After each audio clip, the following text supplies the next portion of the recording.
Have you ever found yourself in a conversation that suddenly spirals out of control? A simple disagreement with a partner that escalates into a full-blown argument, leaving you wondering how a moment of connection turned into a battlefield of emotions. Or perhaps you felt the slow, quiet erosion of a friendship, a drifting apart that no one really intended but happened all the same. These modern relationship struggles are universal. They are the silent undercurrents in our lives, the sources of our greatest joys and our most profound frustrations.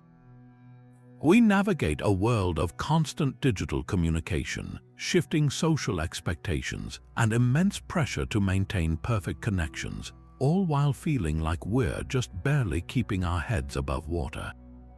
It's exhausting, and it can feel as though we are fundamentally unequipped for the complexity of human connection in the 21st century. But what if the guidance we so desperately need wasn't found in a new self-help bestseller or a trendy app, but was instead waiting for us patiently in the wisdom of the ancient past? This is where we turn to Stoicism, a philosophy not of cold detachment, but of profound inner strength and resilient understanding.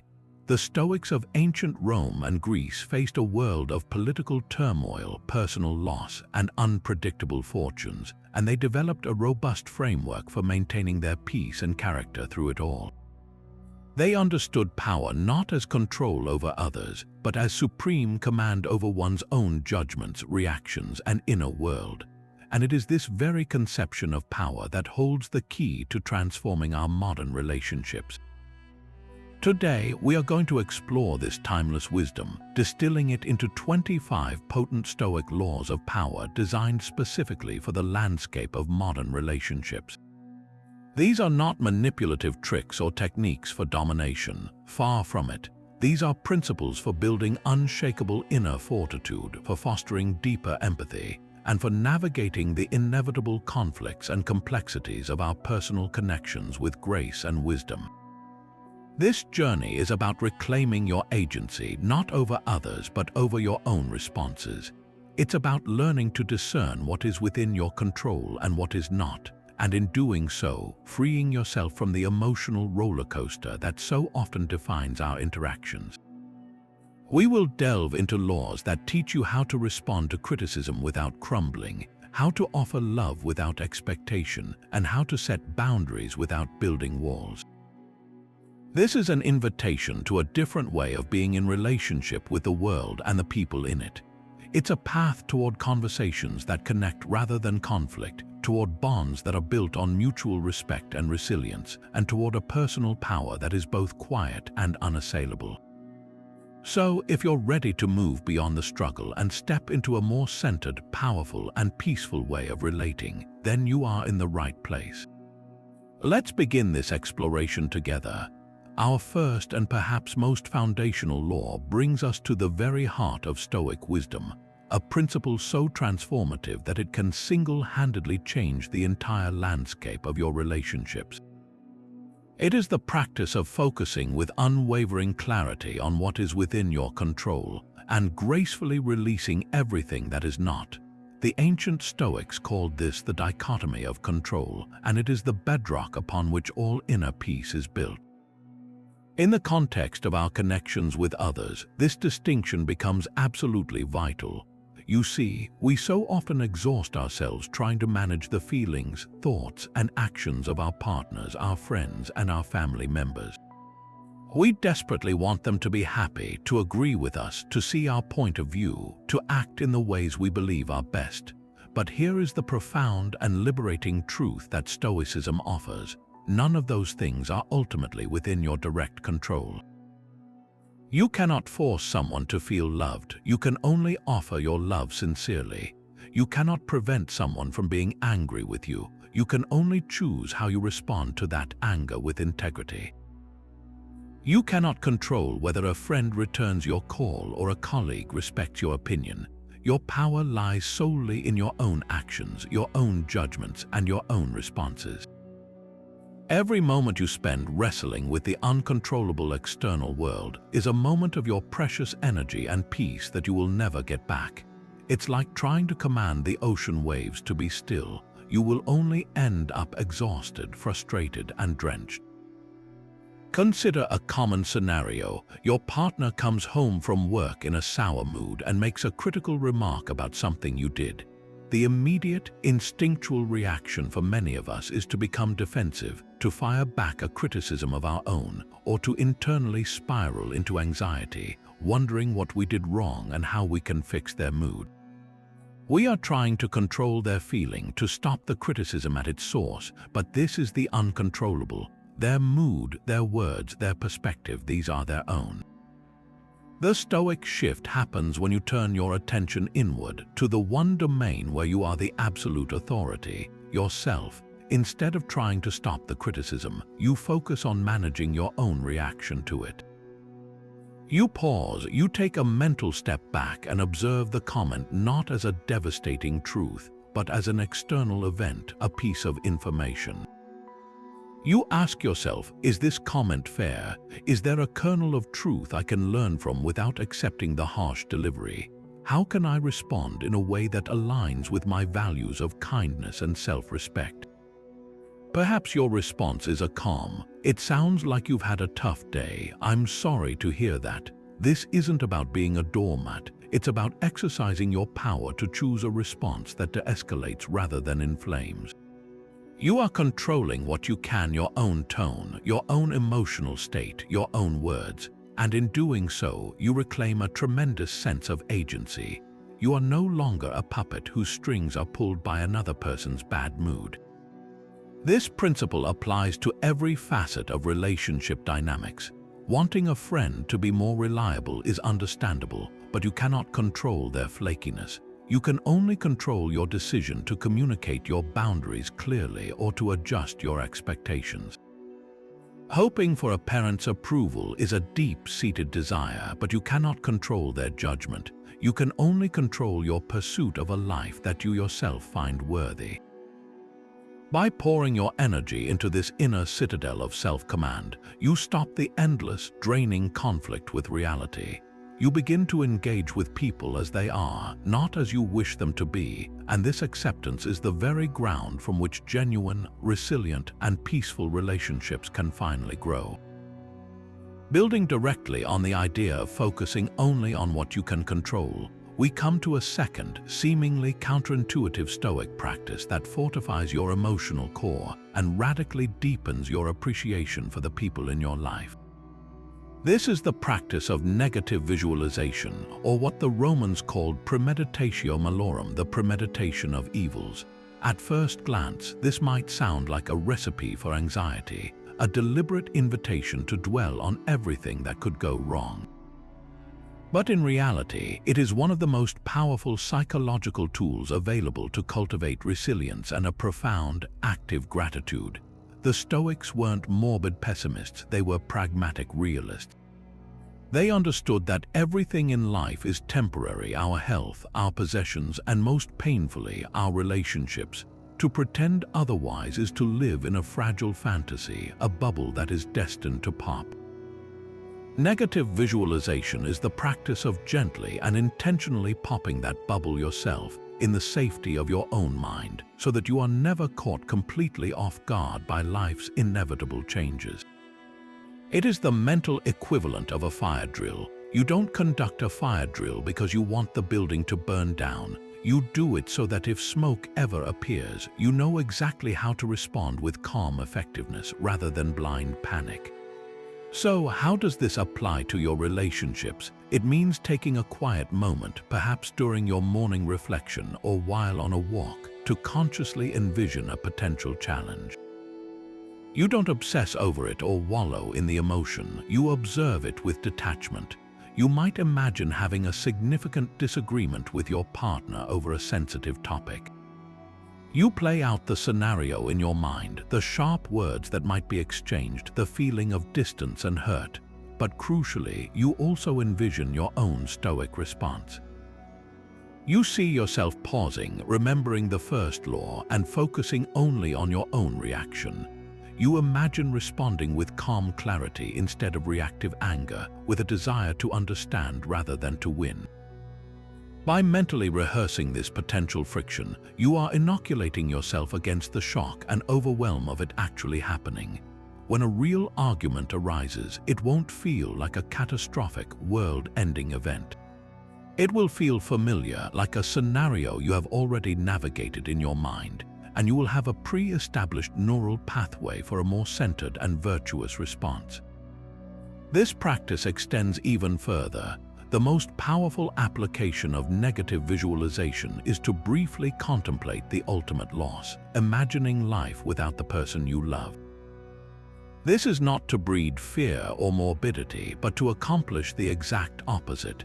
By allowing yourself to genuinely feel, for just a moment, the hypothetical grief of their absence, you accomplish a miraculous shift in your perspective the moment you return to the present. You open your eyes and they are there.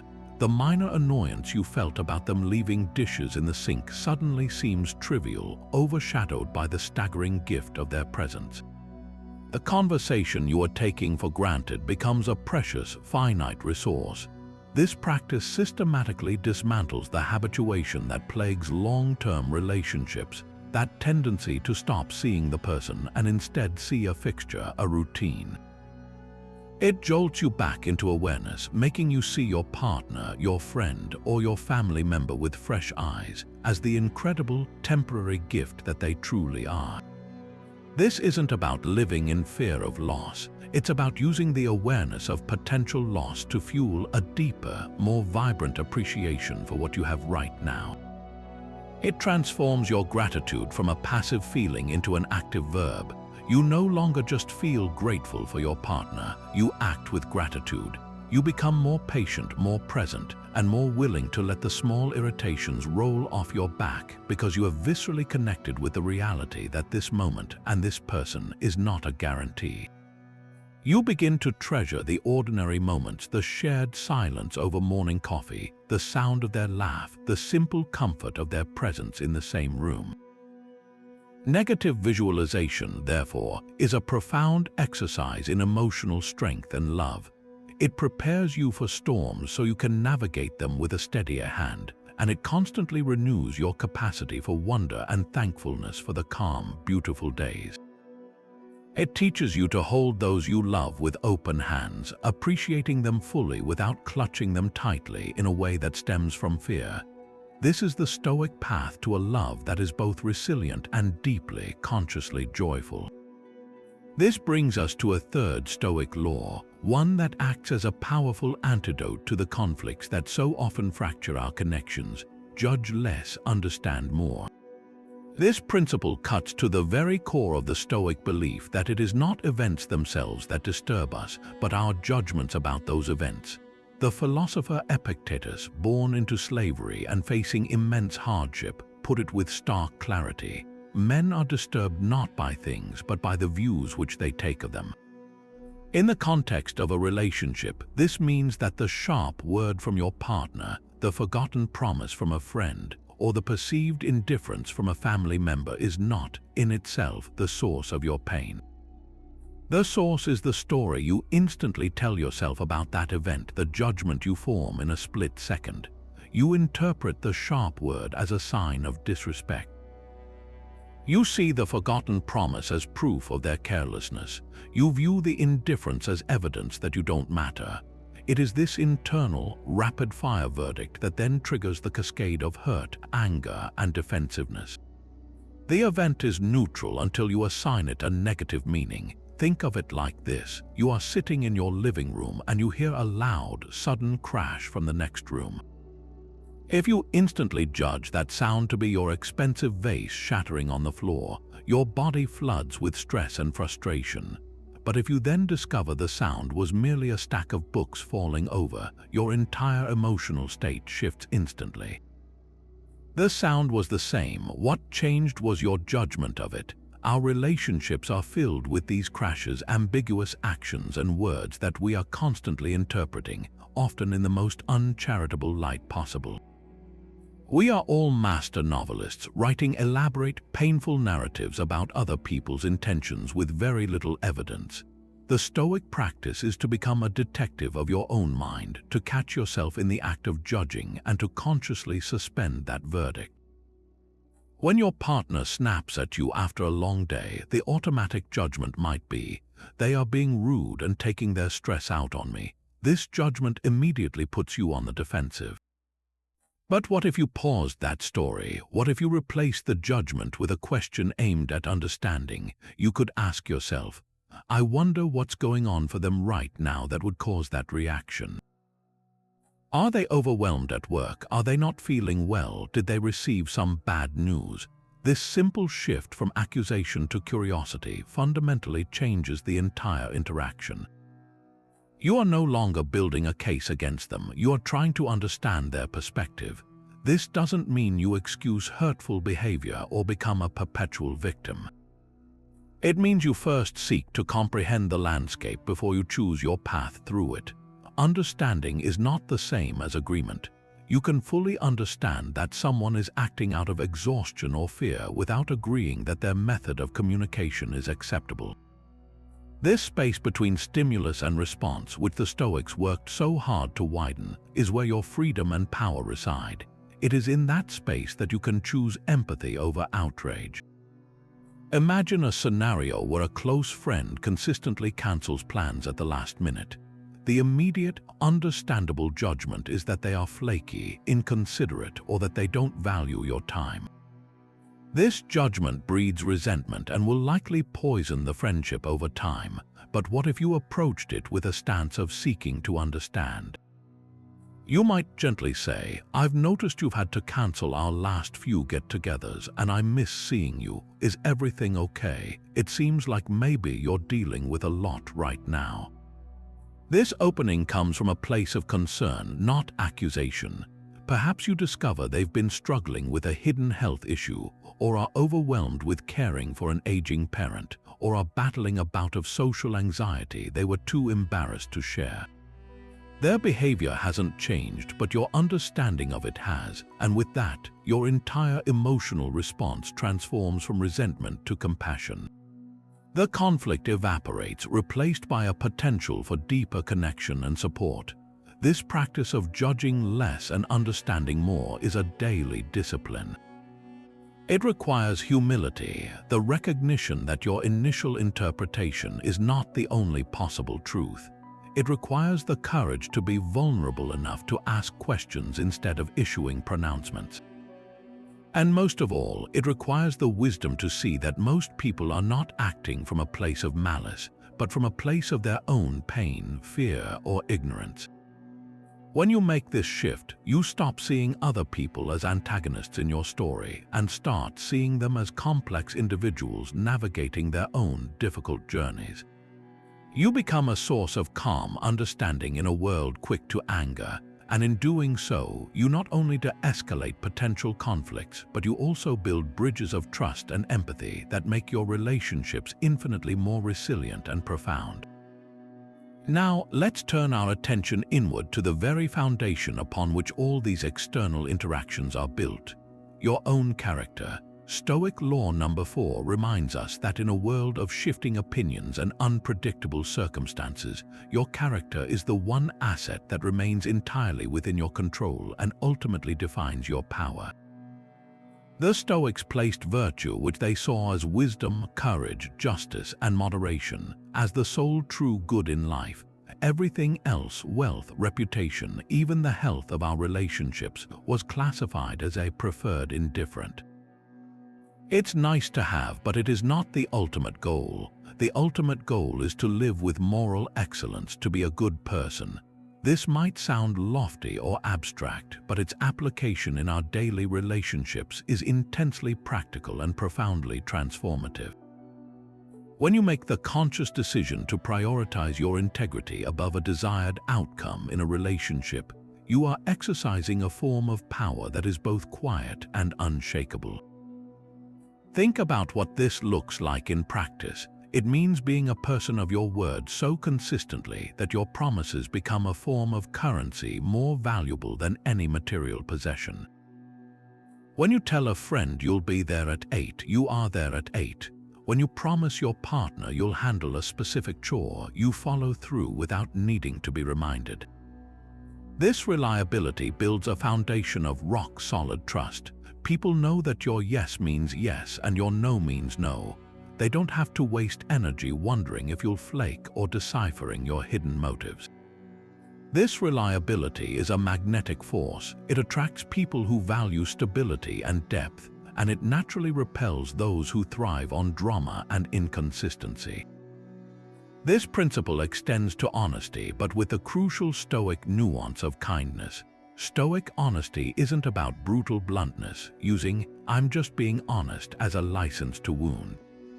It is about compassionate truthfulness. It's the courage to have a difficult conversation with your partner about a behavior that hurts you, not to attack them, but to clear a path for greater intimacy and respect.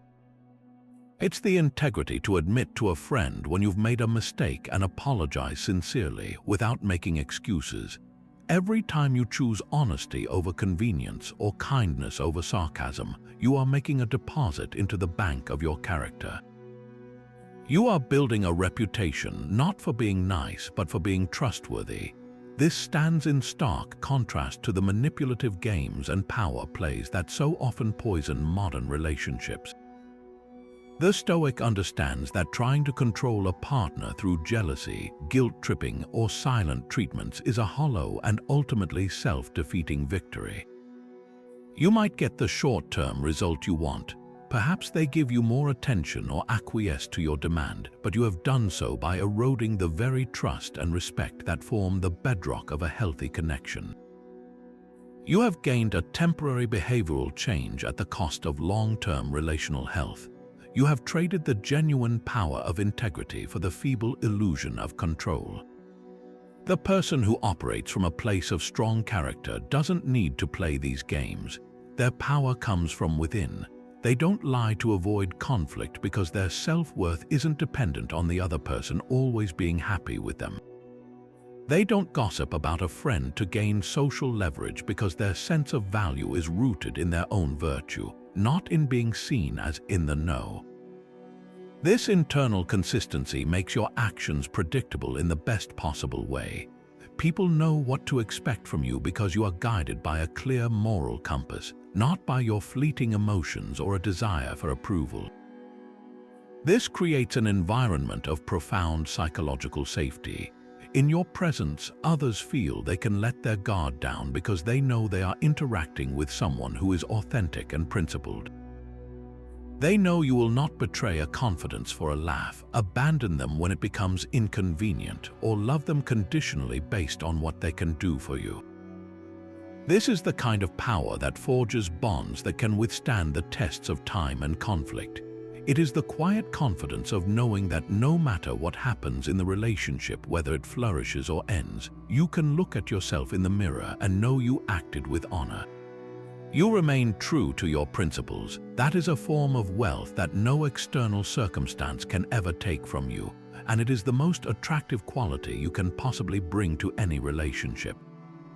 Following directly from the idea of building an unshakable character, we arrive at a Stoic law that might be the most challenging yet liberating of all: amor-fati, a Latin phrase that translates to a love of one's fate.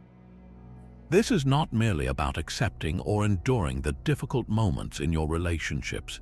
It is about actively embracing them, loving them, and seeing them as essential ingredients in the recipe of your growth. The Stoic Emperor Marcus Aurelius, who faced constant betrayal, war, and personal loss, wrote in his private journal, "A blazing fire makes flame and brightness out of everything that is thrown into it." This is the spirit of amor-fati. It is the decision to become that blazing fire, to use every single experience, especially the painful, confusing, and unexpected ones in your relationships, as fuel for your own light and warmth. In practical terms, this means looking at a painful argument with your partner, and after the initial sting has passed, genuinely appreciating it for what it revealed. Perhaps it exposed a hidden insecurity you need to address, or it clarified a boundary you had never articulated. That argument, as uncomfortable as it was, becomes a teacher. It provided you with crucial data about yourself and the dynamics of your connection, data you can now use to build something stronger and more authentic. An ending, such as a friendship that slowly fades away or a romantic relationship that concludes, is not framed as a failure but as a necessary completion. It's a chapter that closed because its purpose was served. It taught you about your capacity for love. Perhaps it revealed patterns you need to break, or it simply gave you moments of joy and companionship for a season of your life. To love your fate is to feel gratitude for that chapter, even as you feel the sadness of its ending. You recognize that every person who passes through your life and every interaction you have with them is a kind of sculptor's tool, chipping away at the raw marble of your character to reveal a stronger, wiser, and more resilient version of you. The alternative, which most of us fall into by default, is to see these hardships as interruptions to our real life, as unwelcome deviations from the plan we had in our heads. We fight against them, we resent them, and we waste immense energy wishing that things were different. This resistance is the true source of most of our suffering. Amor-fati is the decision to drop the rope in that exhausting tug of war with reality. It's about looking at the messy, unpredictable, and often difficult landscape of your relational life and saying, yes, this too. This is part of my story, and I will find a way to love it because it is mine. Imagine you are on a long hike and you have a detailed map of the trail you intended to take. Suddenly, a rock slide blocks your path. You could sit at the blockage, fuming at the injustice, complaining about how this has ruined your entire day, obsessing over the beautiful views you are now missing. This is the energy of resistance. The person practicing amor-fati, however, acknowledges the disappointment for a moment, then looks around. They notice a different, smaller path veering off to the side, one that wasn't on their original map. They decide to explore it. This new path is steeper and more challenging, but it leads them to a hidden waterfall they never would have seen otherwise. The rock slide, the very thing they would have labeled a disaster, became the catalyst for a unique and beautiful experience. Your relationship struggles are those rock slides. A betrayal of trust forces you to develop deeper discernment and self-reliance. A period of loneliness teaches you the profound difference between solitude and loneliness and how to find contentment within your own company. A misunderstanding with a family member pushes you to practice communication skills you had neglected. When you start to view your relational fate through this lens, you stop being a victim of your circumstances and become a student of them. You begin to approach every interaction, especially the difficult ones, with a quiet curiosity, asking, "What is this here to teach me? How is this shaping me? How can I use this friction to polish my character rather than let it break me?" This mindset does not make you passive. It makes you incredibly active and resilient. You are no longer waiting for a life of smooth, easy relationships to be happy. You find your happiness and your strength in the dynamic, often messy, process of engaging with life and people exactly as they are. You love your fate not because it is always pleasant, but because it is yours, and it is the very material from which you are building a life of wisdom, courage, and unshakable inner peace. This practice leads us directly to our sixth Stoic law, a kind of mental martial art that protects your peace and empowers your responses like nothing else. The discipline of assent, the conscious practice of guarding your inner citadel by not immediately agreeing with every initial impression that storms your gates. Think of your mind as a fortified city. Every day, countless messengers arrive at the gates. These are your initial impressions. A text message from your partner that feels terse and cold.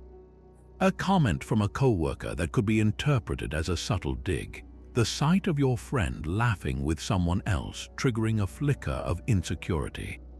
The discipline of assent is the vigilant gatekeeper of your mental city. Its job is not to block the messengers. The impressions will come, that's inevitable, but to stop them from charging directly into the throne room of your mind and seizing control.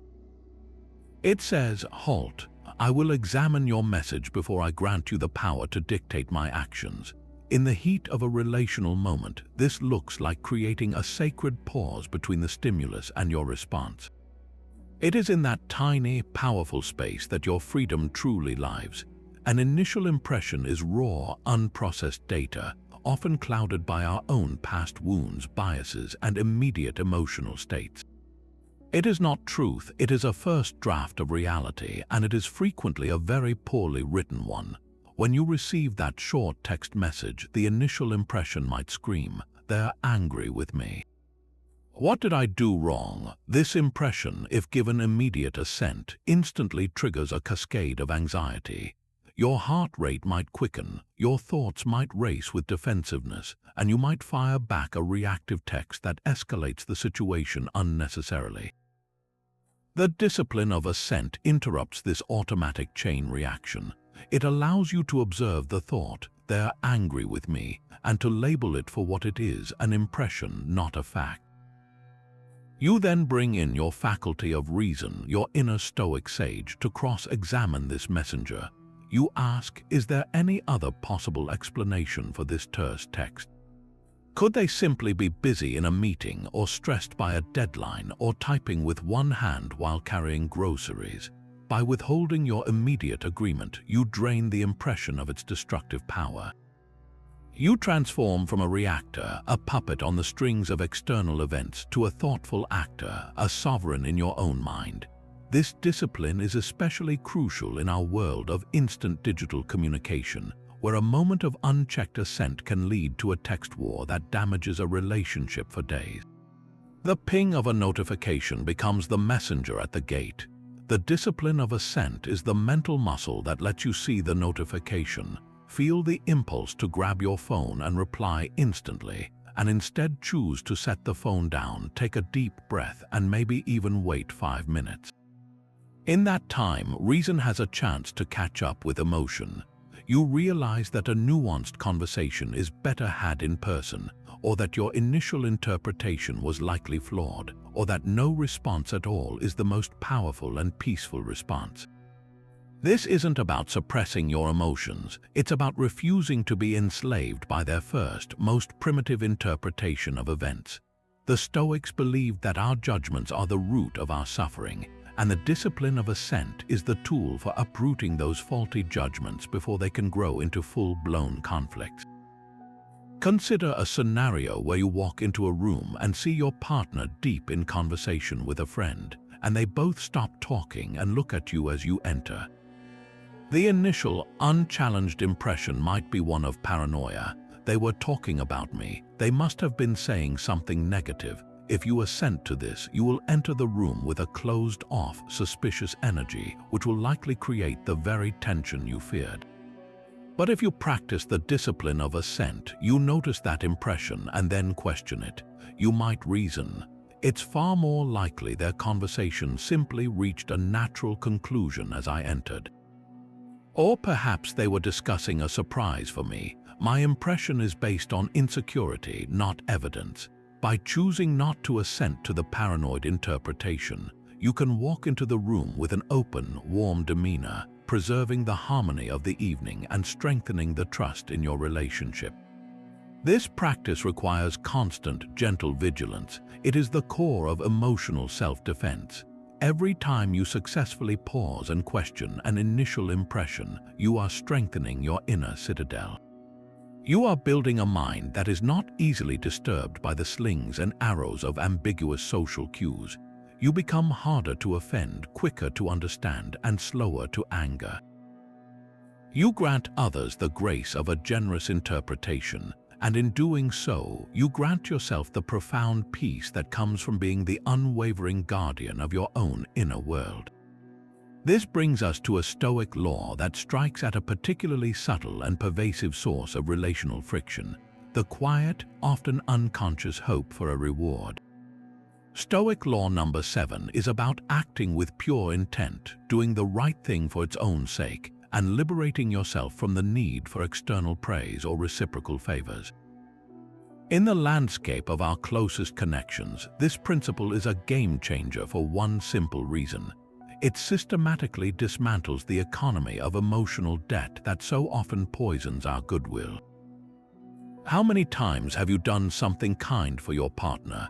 Perhaps you made them coffee exactly how they like it, or you listened patiently to a long, detailed story about their workday and felt a small, sharp pinch of disappointment when they didn't seem to notice or thank you. Or maybe you went out of your way to help a friend in a time of need, and when you later needed a small favor, they were unavailable, leaving you with a residue of resentment. That pinch, that residue, is the telltale sign that your action, however well executed, was not done with pure Stoic intent. It was done, at least in part, for the expected return on your emotional investment. The Stoics call this a form of slavery. When your sense of satisfaction is tied to another person's reaction, you have handed them the keys to your emotional state. You have made yourself a hostage to their mood, their attentiveness, or their own capacity for gratitude. Your peace becomes conditional, and conditions are perpetually outside of your control. Acting with intent, by contrast, is the ultimate expression of inner freedom. It means you choose to perform an act of love or support because the act itself is aligned with your character and your values. You do it because it is the right, kind, or virtuous thing to do in that moment. The reward is in the doing. The act is its own completion. When you bring your partner a cup of coffee, the entire, self-contained purpose of that action is to offer a moment of care and comfort. Their smile or verbal thanks is a pleasant bonus, a beautiful piece of confetti that may or may not fall. But it is not the reason for the parade. The parade, the act of love, was already a success the moment you decided to act in accordance with your own goodness. This shifts the entire dynamic from a transaction to an expression. Think of it like an artist who paints purely for the joy of creation. If they paint only to receive critical acclaim and high auction prices, they are setting themselves up for a lifetime of frustration and bitterness. But if they paint because they feel a deep internal compulsion to create, to bring beauty into the world, then every moment at the easel is fulfilling in itself. The sale of a painting is a wonderful event, but it doesn't define the success of the work. The work was already a success because it was true to the artist's purpose. Your relationships are your canvas. Every kind word, every supportive gesture, every patient listening ear is a brushstroke.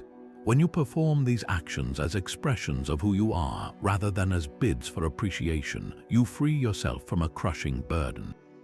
You are no longer keeping a mental ledger, tallying up what you are owed. This doesn't mean you become a doormat or stop having needs. It means you take full, sovereign responsibility for meeting your own need for validation internally, and you make requests for what you need directly and clearly, rather than hoping your unspoken acts of service will be decoded and repaid. For instance, if you need more verbal affirmation from your partner, the Stoic approach isn't to perform more chores and then seethe when they don't magically thank you profusely. The Stoic approach is to understand that your need for affirmation is valid, and it is within your control to communicate it. You can have a direct, vulnerable conversation. You know, it would mean a lot to me if you could tell me you appreciate me every now and then. It really helps me feel connected to you. This is clean, it's honest, it doesn't rely on mind reading or create a hidden web of expectations. Acting with intent also protects the authenticity of your generosity. When you give without strings attached, the other person can feel the purity of your gesture. There is no subtle pressure, no unspoken demand for reciprocation hanging in the air. This creates a space of immense safety and trust. The other person feels loved for who they are, not for what they can give back. They are free to receive your kindness without feeling indebted, and this freedom often naturally inspires a more genuine and generous response in return, not out of obligation, but out of the same spirit of free giving. This is how you build a relationship that is an oasis of mutual support, not a marketplace of emotional barter. By focusing on the integrity of your own actions, you become a source of consistent, reliable kindness whose mood isn't soured by the fickleness of external validation. You find a deeper, more stable satisfaction in knowing that you are living in alignment with your principles regardless of the applause. and in that quiet confidence, you discover a form of relational power that is both deeply peaceful and irresistibly magnetic. Of course, the very friction of a disagreement can make it feel like you and the other person are from entirely different worlds, speaking different languages and operating from incompatible moral codes. It's in these heated moments that we instinctively shrink the other person down to a mere obstacle or an antagonist, a collection of their most irritating traits. But Stoic Law number 8 asks us to do the exact opposite, to widen our perspective in a profoundly humane way. It invites us to look past the frustrating behavior and see the divine spark within every person, that shared core of rationality and humanity that the Stoics believed connects us all. This isn't a mystical or religious concept. It is a practical tool for maintaining compassion and connection when it is hardest to do so. The Stoics observed that every human being is endowed with a fragment of the same universal reason, the logos. This means that at our essence, beneath the layers of ego, fear, and flawed conditioning, we all share the same fundamental capacity for reason, for love, for wanting to do good and to be happy. When someone acts in a way that hurts or angers you, when your partner says something cutting or a friend lets you down, they are not acting from a place of pure, calculated evil. They are almost always acting from a place of error, from a mistaken judgment, from their own pain, ignorance, or fear. They have lost touch temporarily with their own divine spark.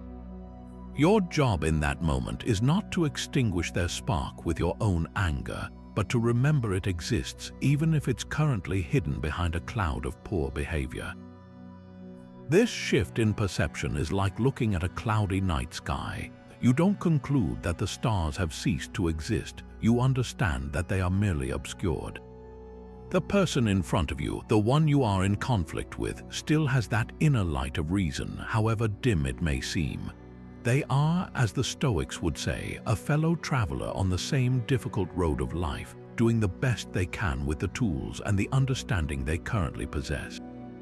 This doesn't mean you become a naive pushover, excusing any and all behavior.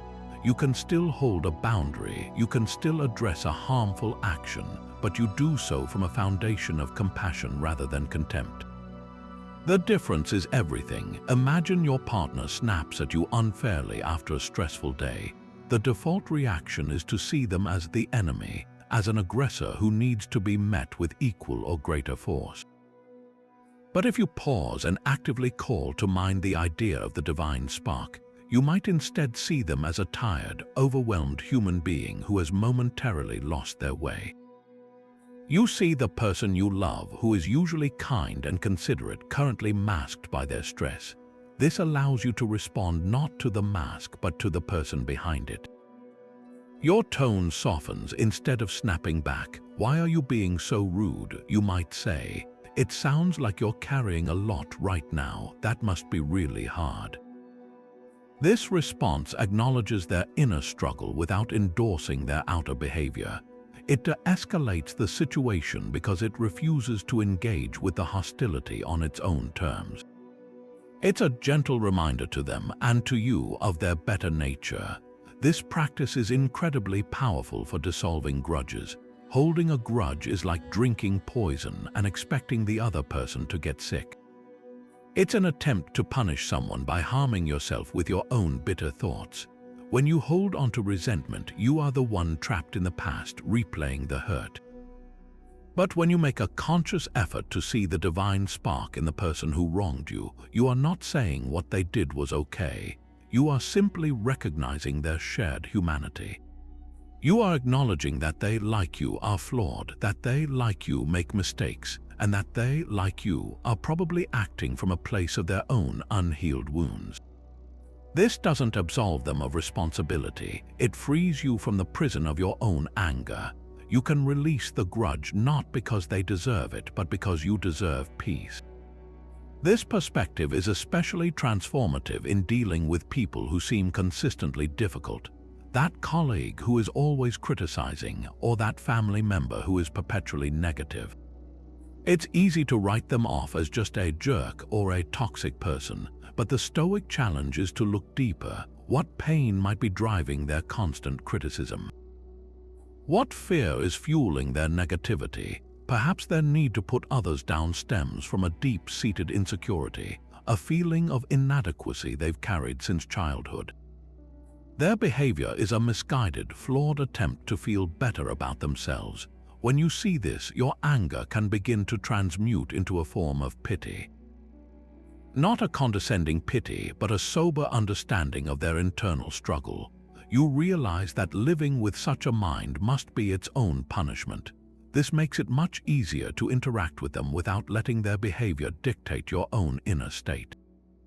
You can maintain your calm, you can be courteous and firm, because you are no longer taking their actions as a personal attack, but as a symptom of their own disconnection from their rational self. By consistently practicing this, by choosing to see the divine spark even when it is well hidden, you train your mind to default to understanding rather than judgment. You become a source of calm in the storm of human conflict, and in doing so, you not only preserve your own peace, but you also, in a small way, help to fan that spark in others, reminding them through your own compassionate response of the better person they are capable of being. Now consider the immense power that lies not in what you say, but in what you choose not to say. This brings us to Stoic Law number 9, a principle that turns conventional wisdom about communication on its head. Silence is a source of strength. In an age of constant noise and compulsive sharing, the ability to consciously and strategically remain silent is a superpower. The Stoic philosopher Seneca wrote extensively on this, cautioning against the thoughtless torrent of words that so often leads to regret. He advised, be silent for the most part, or if you speak, say only what is necessary and in a few words. This isn't about being withdrawn or sullen. It is about cultivating a quiet dignity that allows you to observe, to understand, and to respond with precision rather than reacting with noise. In the heat of a disagreement with your partner, the instinct is to defend, to explain, to justify, to make your point heard at all costs. We feel an almost physical urgency to fill every second of silence with our own perspective, fearing that if we don't speak, we are conceding or showing weakness. But the Stoic sees this differently. They understand that true strength is demonstrated not by winning the verbal battle, but by mastering the impulse to engage in every skirmish. Knowing when to remain silent is an act of profound self-control. It is the application of the discipline of assent in real time, refusing to assent to the impulsive thought that screams, "You must respond right now." When your partner says something hurtful in an argument, the most powerful thing you can often do is to simply stop, to let their words hang in the air for a moment without immediately volleying back a retort. This silence is not passive, it is intensely active. It is a space you create for yourself to breathe, to think, and for them to potentially hear the weight of their own words. It de-escalates the emotional temperature instantly. Your silence communicates that you are not so easily rattled, that your peace is not so fragile that it can be shattered by a single provocative comment.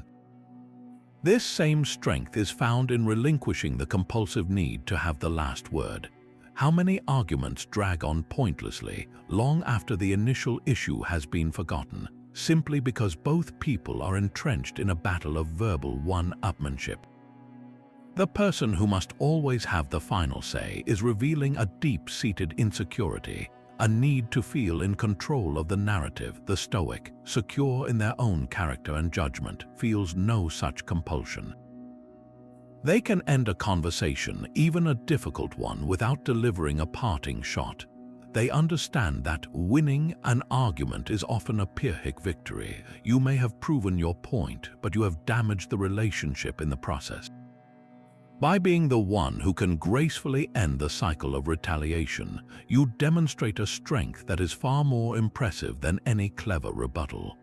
This practice of strategic silence extends far beyond conflict into the everyday fabric of connection. One of the most profound gifts you can give another person is your full, uninterrupted attention, and this requires you to be silent. Most of the time when we are listening, we are actually just waiting for our turn to speak, formulating our response while the other person is still talking. We are listening to reply, not to understand. Stoic silence is the foundation of true listening. It means quieting your own internal monologue, setting aside your agenda, and fully receiving what the other person is communicating, both with their words and with the emotions behind them. When your partner is sharing a frustration about their day, the Stoic response isn't to immediately offer a solution or to relate it back to your own experience. It is to be fully present, to listen with silent empathy, and to ask questions that draw them out further. This kind of listening makes the other person feel truly seen and heard, which is a fundamental human longing. It builds trust and intimacy in a way that constant talking never can. Think of silence as the white space on a page. It's what gives the words their meaning and impact. Without it, everything becomes a chaotic, indecipherable jumble. By mastering the art of silence, you choose your words with greater care, ensuring that when you do speak, your words carry weight, truth, and purpose. You transform your communication from a source of conflict into a tool for genuine connection and a reflection of your own unshakable inner strength. Building on the strength we find in silence, we come to a Stoic practice that deliberately strengthens our core by temporarily stripping away the comforts we often cling to. This is Stoic Law number 10, the practice of voluntary discomfort. At its heart, this is a radical act of self-trust. It is the decision to occasionally and intentionally step away from the easy, the convenient, and the pleasurable, not as a form of punishment but as a form of training. The Stoics, from Seneca to Musonius Rufus, regularly engaged in this. They would purposefully wear simpler clothing, eat plainer food, or expose themselves to the cold. Why would anyone do this? The answer lies in a profound understanding of human psychology.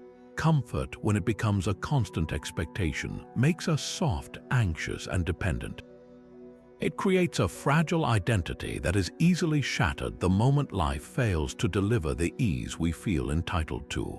In the context of modern relationships, this fragility often manifests as a debilitating neediness, an emotional dependency that places an unsustainable burden on our partners. When your sense of well-being is entirely dependent on your partner's constant attention, approval, and affection, you have effectively outsourced your inner stability to another person. You become a hostage to their mood, their availability, and their capacity to meet your emotional demands. This is a recipe for resentment, anxiety, and ultimately, a relationship that feels more like a cage than a connection. Voluntary discomfort is the systematic rewiring of this dependency. It is a way to prove to yourself, through direct experience, that you are far more resilient and capable than your comfort-seeking habits have led you to believe. Let's make this practical. Consider the modern addiction to digital validation. A powerful form of voluntary discomfort is a periodic digital detox. This isn't about permanently deleting your apps, but about choosing to disconnect for a set period, a weekend perhaps, or even just 24 hours. You turn off the notifications, you leave your phone in another room, and you sit with the initial discomfort of the silence. In that space, you will likely feel a pull, an itch to check for messages, to see if you've received likes or comments, that tiny hit of dopamine that tells you you're seen and valued. By resisting that pull, you are doing a courageous thing.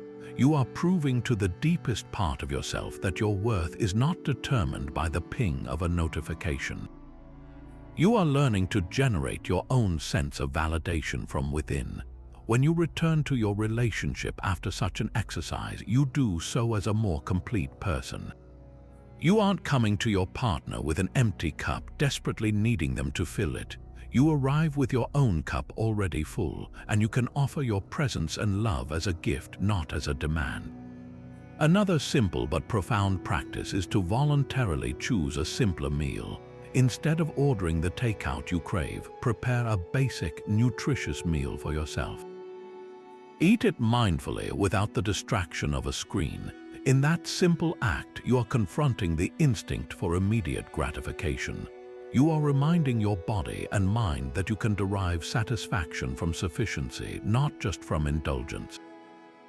This builds a foundational resilience that translates directly into your emotional life.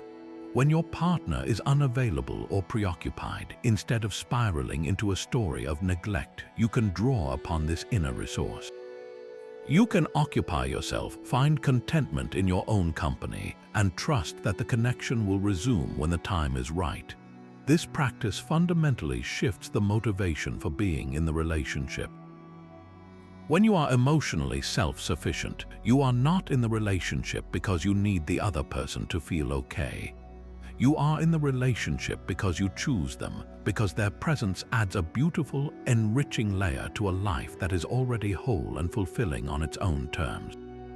This is the difference between love and attachment. Attachment is anxious, clutching, and fearful of loss. Love, in the Stoic sense, is a generous, free-flowing offering that comes from a place of abundance. By regularly practicing voluntary discomfort, you systematically dismantle the architecture of neediness. You become less reactive to the small fluctuations in your relational life because your core temperature is regulated from within. A missed text message becomes a minor event, not a crisis. A quiet evening alone becomes an opportunity for reflection or a cherished hobby, not a sentence of loneliness. This does not make you cold or distant. On the contrary, it allows you to love more freely and deeply because you are no longer loving from a place of lack.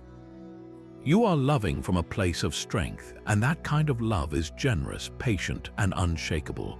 It is the love that builds partnerships between two whole individuals, creating a bond that is chosen again and again, not clung to out of fear of being alone.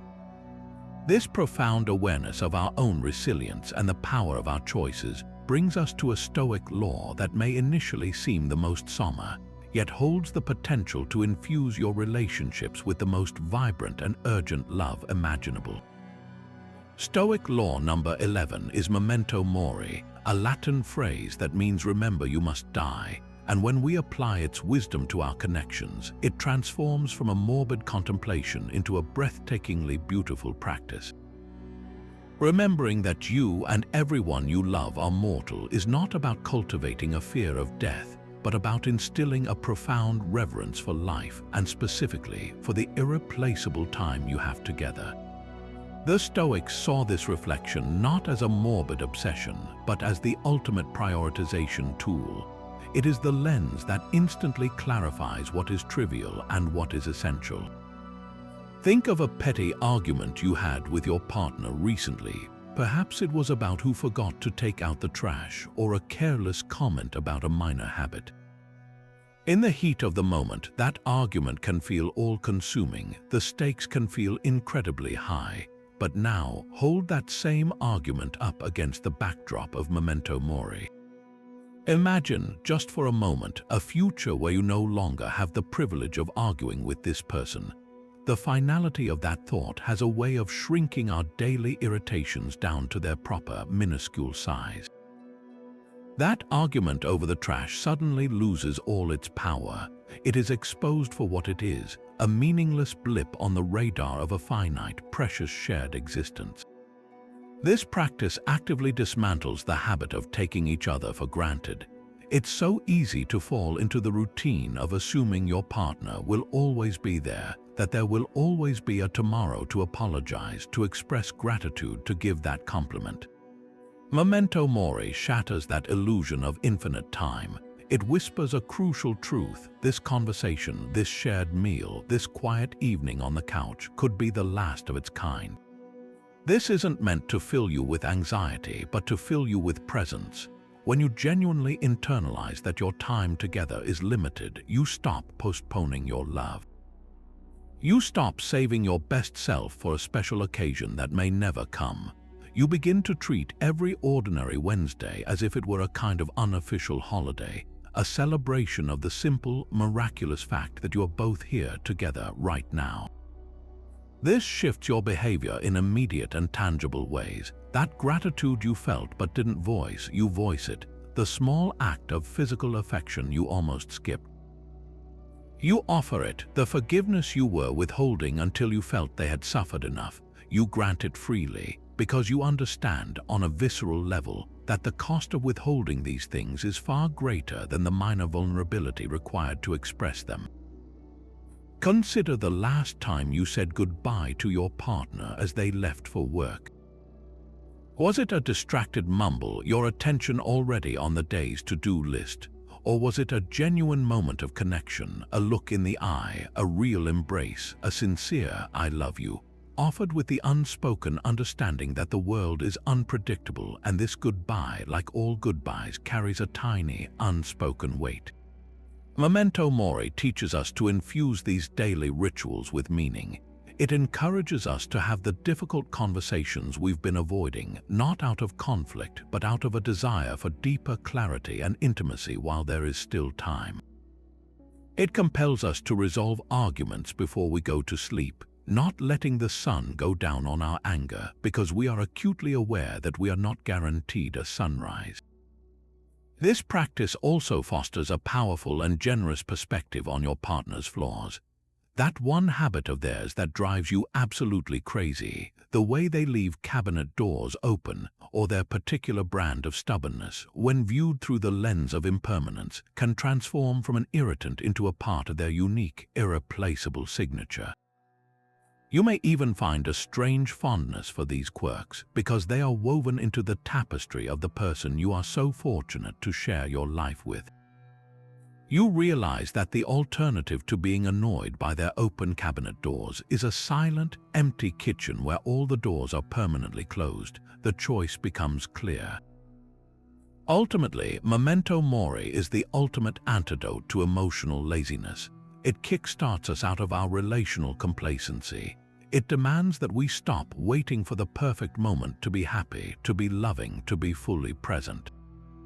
The perfect moment is now, precisely because it is the only moment we can be certain we have. By regularly and gently reminding yourself of life's fleeting nature, you do not become sad, you become intensely, joyfully alive in your relationships. You waste less time on resentment and more time on connection. You love more boldly, forgive more quickly, and appreciate more deeply. You begin to live and love not as if each day were your last in a frantic sense, but with the quiet, profound understanding that every single day is a finite and priceless gift, and the people in it are the most valuable part of the offering. And this brings us to a principle that is perhaps the ultimate expression of Stoic resilience, a law that reframes the entire landscape of relational difficulty. Stoic law number 12 is what modern interpreters have called the obstacle is the way. This is not about naive optimism or pretending that hardships don't hurt. It is a radical, pragmatic reframing that sees a relationship conflict not as a barrier to your happiness, but as the very material, the precise training ground you need to build the communication, understanding, and bond you truly desire. The obstacle in the Stoic view is not something that stands in your path. It becomes the path itself. Every disagreement, every moment of friction, every painful misunderstanding is not a sign that your relationship is failing, but a signal that it is ready to be upgraded, that it is calling upon you to develop a new level of skill, patience, and wisdom. Think of a master blacksmith working with a piece of iron. The hammer and the anvil are not the enemies of the metal. They are the indispensable tools that shape it, that strengthen it, that transform it from a rough lump into a finely honed blade. In the same way, the friction of your relational conflicts is the very force that, when engaged with conscious intent, forges a connection that is stronger, sharper, and more resilient than ever before. Consider a common obstacle, a recurring argument about finances.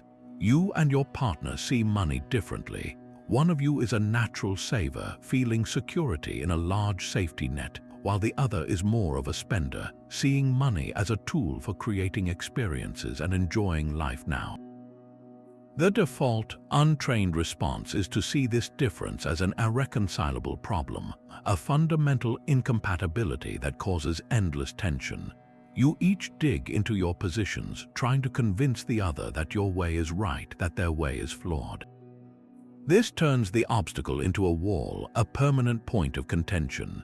But the Stoic shift, applying the obstacle is the way, is to stop seeing your partner's financial style as the problem and to start seeing the discussion about money as the training ground.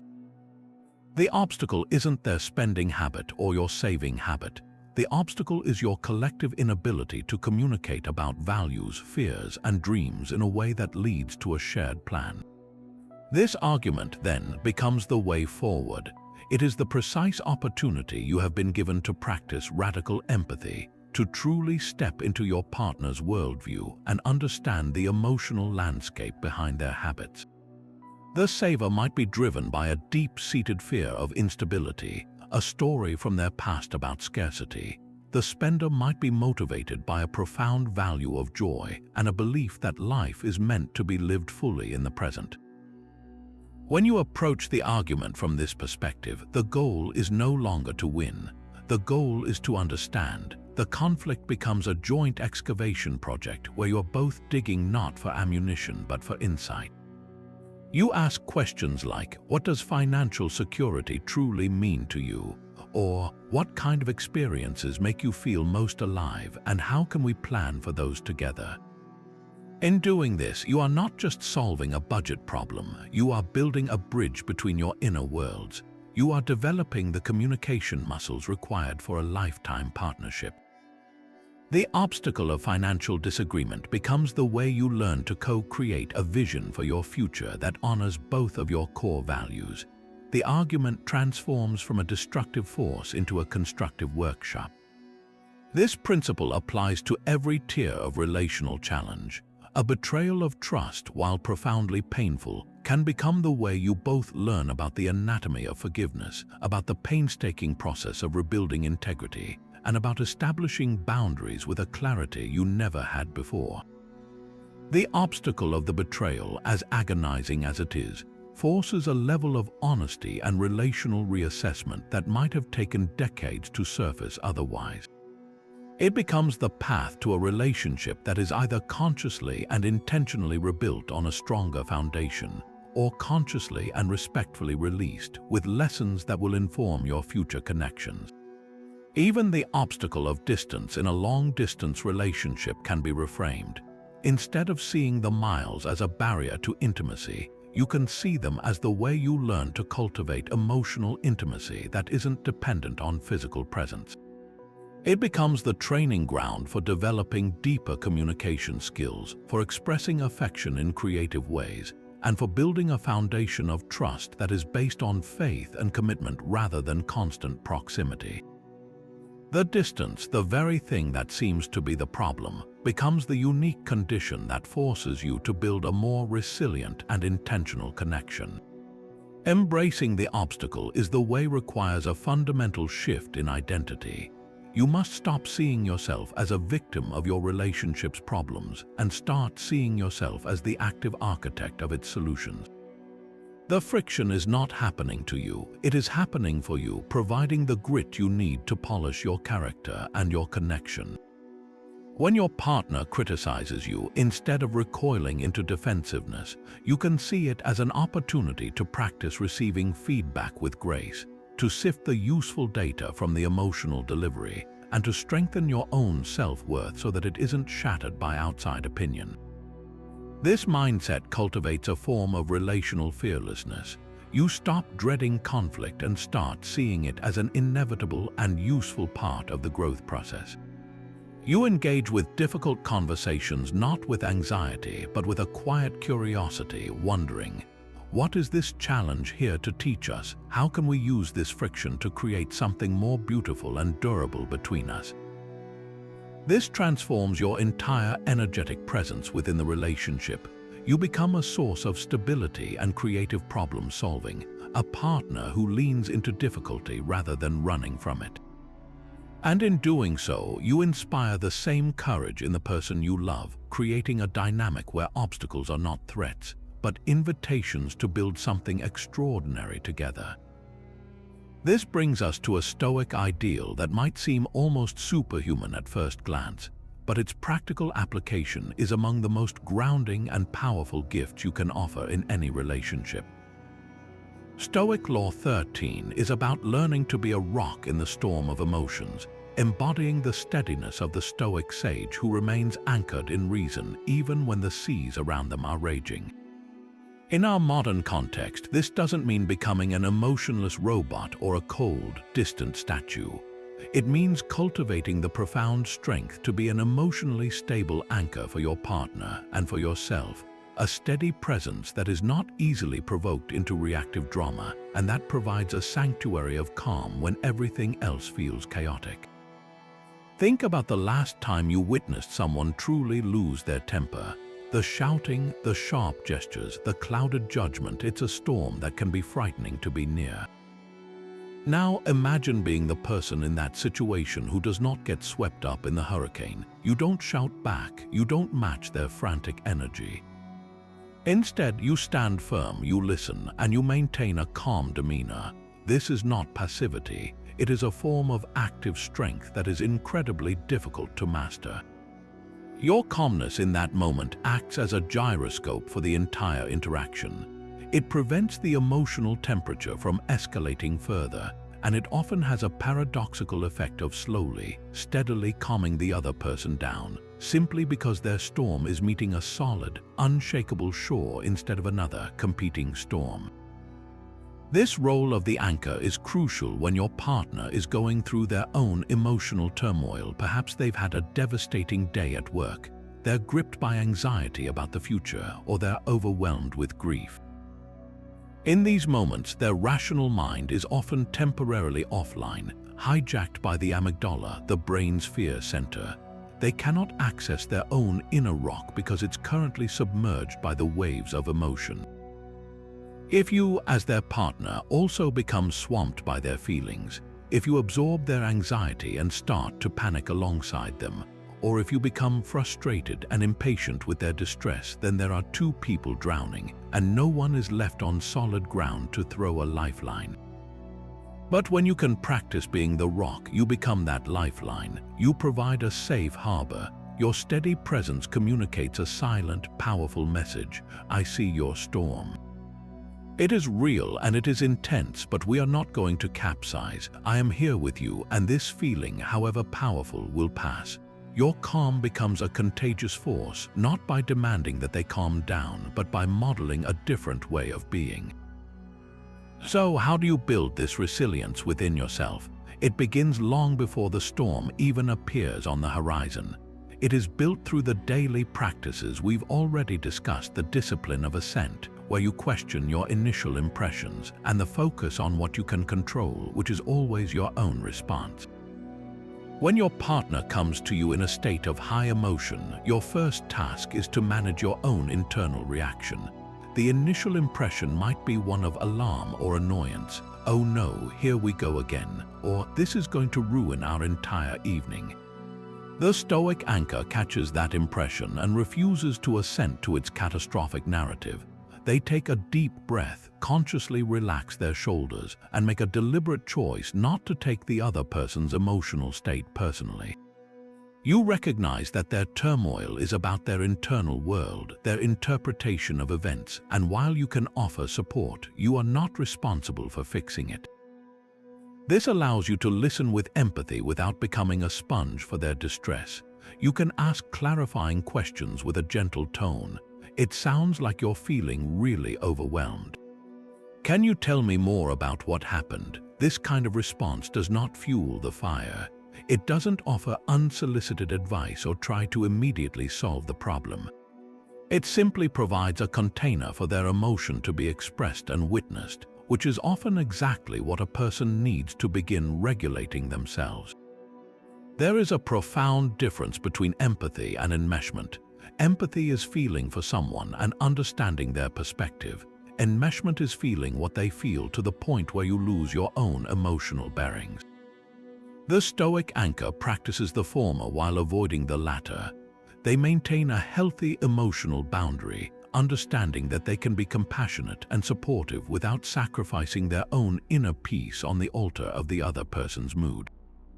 This is not a lack of care, it is the highest form of care because it ensures that one person remains capable and clear-headed. Imagine a scenario where your partner receives some terrible financial news and spirals into a panic about losing everything. The enmeshed response would be to join the panic, to start frantically brainstorming worst-case scenarios, and to amplify the anxiety in the room. The Stoic anchor, however, would remain seated. They would listen to the fears, validate the feeling by saying something like, "That is really frightening news, and it makes complete sense that you're upset." And then, from that place of calm, they might begin to ask practical, grounding questions. Okay, let's take a breath and look at this together. What are the actual facts of the situation? What is the very next small step we can take to address this? This response is a lifeline. It doesn't dismiss the fear, but it doesn't get lost in it either. It gently guides the conversation from the emotional hurricane back toward the solid ground of rational problem solving. By being this rock, you teach those around you, through your own example, that emotions are weather. They come and they go, but our core character, our values, and our ability to respond with purpose can remain constant. You demonstrate that it is possible to feel deeply without being controlled by those feelings. This makes you a profoundly safe person to be around. People know that they can bring their messy, complicated, and intense emotions to you without fearing that you will either crumble beneath them or retaliate with your own. You become a pillar of strength that allows for vulnerability, and in doing so, you create the conditions for a trust that is both deep and durable. Your relationship becomes a place where storms can be weathered together, not because the storms cease to exist, but because you have both learned that within your connection, there is always an anchor that holds. This foundational understanding of emotional steadiness leads us directly to a principle that forms the bedrock of both self-respect and relational trust. Stoic Law 14 is about taking radical, unflinching ownership of your actions and their consequences. In the Stoic view, you are the sole author of your choices, and with that authorship comes the responsibility for the story those choices create in the world and in your relationships. This isn't about guilt or self-flagellation. It is about embracing a profound level of personal agency. Every single action you take within a relationship, from the warmth of a morning greeting to the coldness of a dismissive comment, sends out a ripple.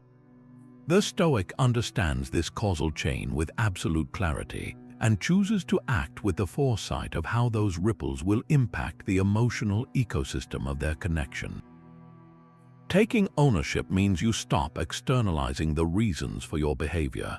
It's the decision to no longer say, "I snapped at you because you made me angry," and to instead say, "I chose to snap at you, and that was my failing in managing my own frustration." This shift in language is a shift in power.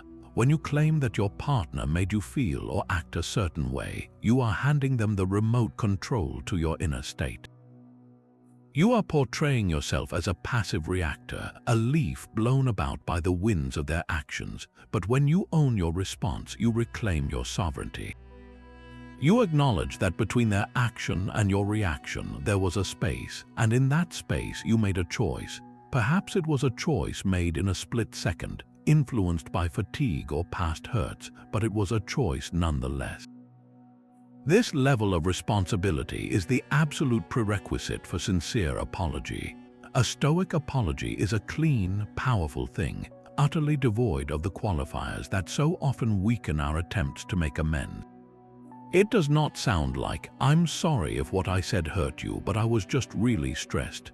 That, if, and that, but are blame in disguise. They subtly shift the burden back onto the other person for being too sensitive or for not understanding your context. A true, owned apology is direct and accountable.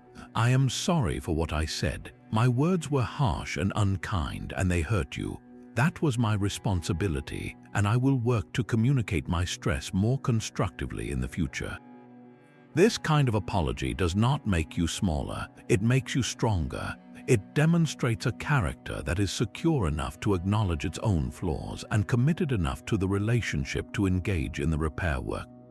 It tells the other person that their feelings matter more to you than your own ego's need to be right. The consequence of this ownership is the restoration of trust. When someone knows that you will reliably own your missteps, they feel safe with you. They know that a conflict doesn't have to mean a rupture because you both possess the tools for repair. They don't have to fear that mistakes will be buried or twisted into weapons for a future argument. This creates an environment where vulnerability is possible because the floor won't fall out from under you when you are imperfect. Owning your actions also means proactively acknowledging the positive consequences of your behavior. When you offer a genuine compliment that lights up your partner's face, own the power of that kindness. Recognize that your conscious choice to express appreciation created a moment of connection and validation. This reinforces the behavior, making you more likely to repeat it. It allows you to see yourself as an active architect of the relationship's climate, someone who can consciously cultivate warmth and security through 1,000 small, owned actions. The alternative to ownership is a life of deflection and blame, a perpetual game of emotional hot potato where no one is ever at fault and resentment accumulates like dust in an unused room. A relationship where both parties refuse to own their part in conflicts becomes a cold war of scorekeeping and grudges. Every past misdeed is stored in a mental ledger, ready to be presented as evidence in the next disagreement. This is exhausting and ultimately destroys the foundation of goodwill. The Stoic, by taking 100% responsibility for their 50% of the interaction, single-handedly breaks this cycle. They refuse to play the blame game, even when the other person is Chinese letter at fault. The Stoic focuses only on their own slice of the pie. While their behavior was unacceptable, I own my reaction. I could have chosen to respond with calm firmness instead of reactive anger. This is not about being a doormat, it is about maintaining your own integrity and power regardless of what the other person does. It ensures that you are always in a learning posture, extracting wisdom from every interaction to become a better partner, a better friend, and a more virtuous human being. This practice of radical ownership is the ultimate act of self-command and the most reliable method for building relationships characterized by mutual respect, relentless honesty, and a deep, abiding trust that can withstand the inevitable stumbles on the path you walk together. Now we arrive at a Stoic law that cuts directly against the grain of our consumer-driven, desire-fueled culture, yet it holds one of the most profound keys to relational freedom. This is Stoic Law 15, desire less, need less. At its heart, this is not a call for a life of grim austerity or emotional flatlining. It is an invitation to a more vibrant and peaceful way of being by systematically examining and reducing our attachments to the specific, rigid outcomes we so often demand from our relationships. The relentless pursuit of these desires, the need for a partner to change a fundamental part of themselves, the craving for a picture-perfect romantic gesture to validate our worth, the insistence that a friendship must look and feel a certain way to be considered successful. This pursuit is a primary source of our suffering. It places our happiness in the hands of external events and other people, creating a constant state of lack and frustration. The Stoic shift is to move from a mindset of needing and getting to one of wanting what you already have and focusing on the power of giving. Consider the immense mental energy expended when you are attached to a specific outcome. You want your partner to be more emotionally expressive, for instance. This desire becomes a filter through which you view every interaction. When they are not expressive, you feel disappointed, maybe even resentful. You might try to coax, persuade, or subtly manipulate them into being different. You are, in effect, trying to control another person's internal landscape to suit your own preferences. And as we know from the very first law, this is a battle you are destined to lose. Every moment spent in this struggle is a moment you are not appreciating the person who is actually in front of you, with their own unique strengths and ways of showing love. Perhaps your partner isn't verbally effusive, but they show their care through acts of service, fixing things around the house, making you a meal when you're tired, remembering to fill up your car with gas. When you are attached to the desire for verbal affirmation, you are blind to the love that is already being offered in a different language. The Stoic practice of desiring less is about loosening your grip on that specific picture of how love should look, so you can actually see and receive the love that is already present. This connects to the deeper wisdom of wanting what you already have. This is the practice of cultivated contentment. It's not about settling for less or abandoning all ambition for a better relationship. It's about making a conscious, daily choice to focus on the abundance that already exists within your connection, rather than focusing on the perceived deficits. It is a deliberate orientation toward gratitude. Before you go to bed, instead of mentally listing all the ways your partner failed to meet your expectations that day, you reflect on one or two things they did that were kind, helpful, or loving. You actively savor the simple fact that you have someone to share your life with. This isn't naive positivity, it is a strategic retraining of your attention. Your brain has a natural negativity bias designed to spot problems for survival. In modern relationships, this manifests as hyper-focusing on flaws and slights. The practice of wanting what you have is the conscious override of that ancient wiring. It is the decision to feed the wolf of gratitude rather than the wolf of lack. And from this place of contentment emerges the most transformative part of this law, the shift from getting to giving. When you are caught in the cycle of desire, your primary mode in the relationship is that of a consumer. You are constantly evaluating what you are getting: enough attention, enough affection, enough support. This posture is inherently passive and needy. It puts you in a perpetual state of assessment, which is exhausting for both you and your partner. The Stoic alternative is to become a conscious giver. Your primary question shifts from "What am I getting from this relationship?" to "What can I contribute to this relationship?" This is a profound transfer of power. When your focus is on what you can give, your kindness, your patience, your understanding, your support, you are operating from a place of abundance. You are no longer waiting for someone else to fill your cup. You discover that the very act of giving to another is what fills your cup.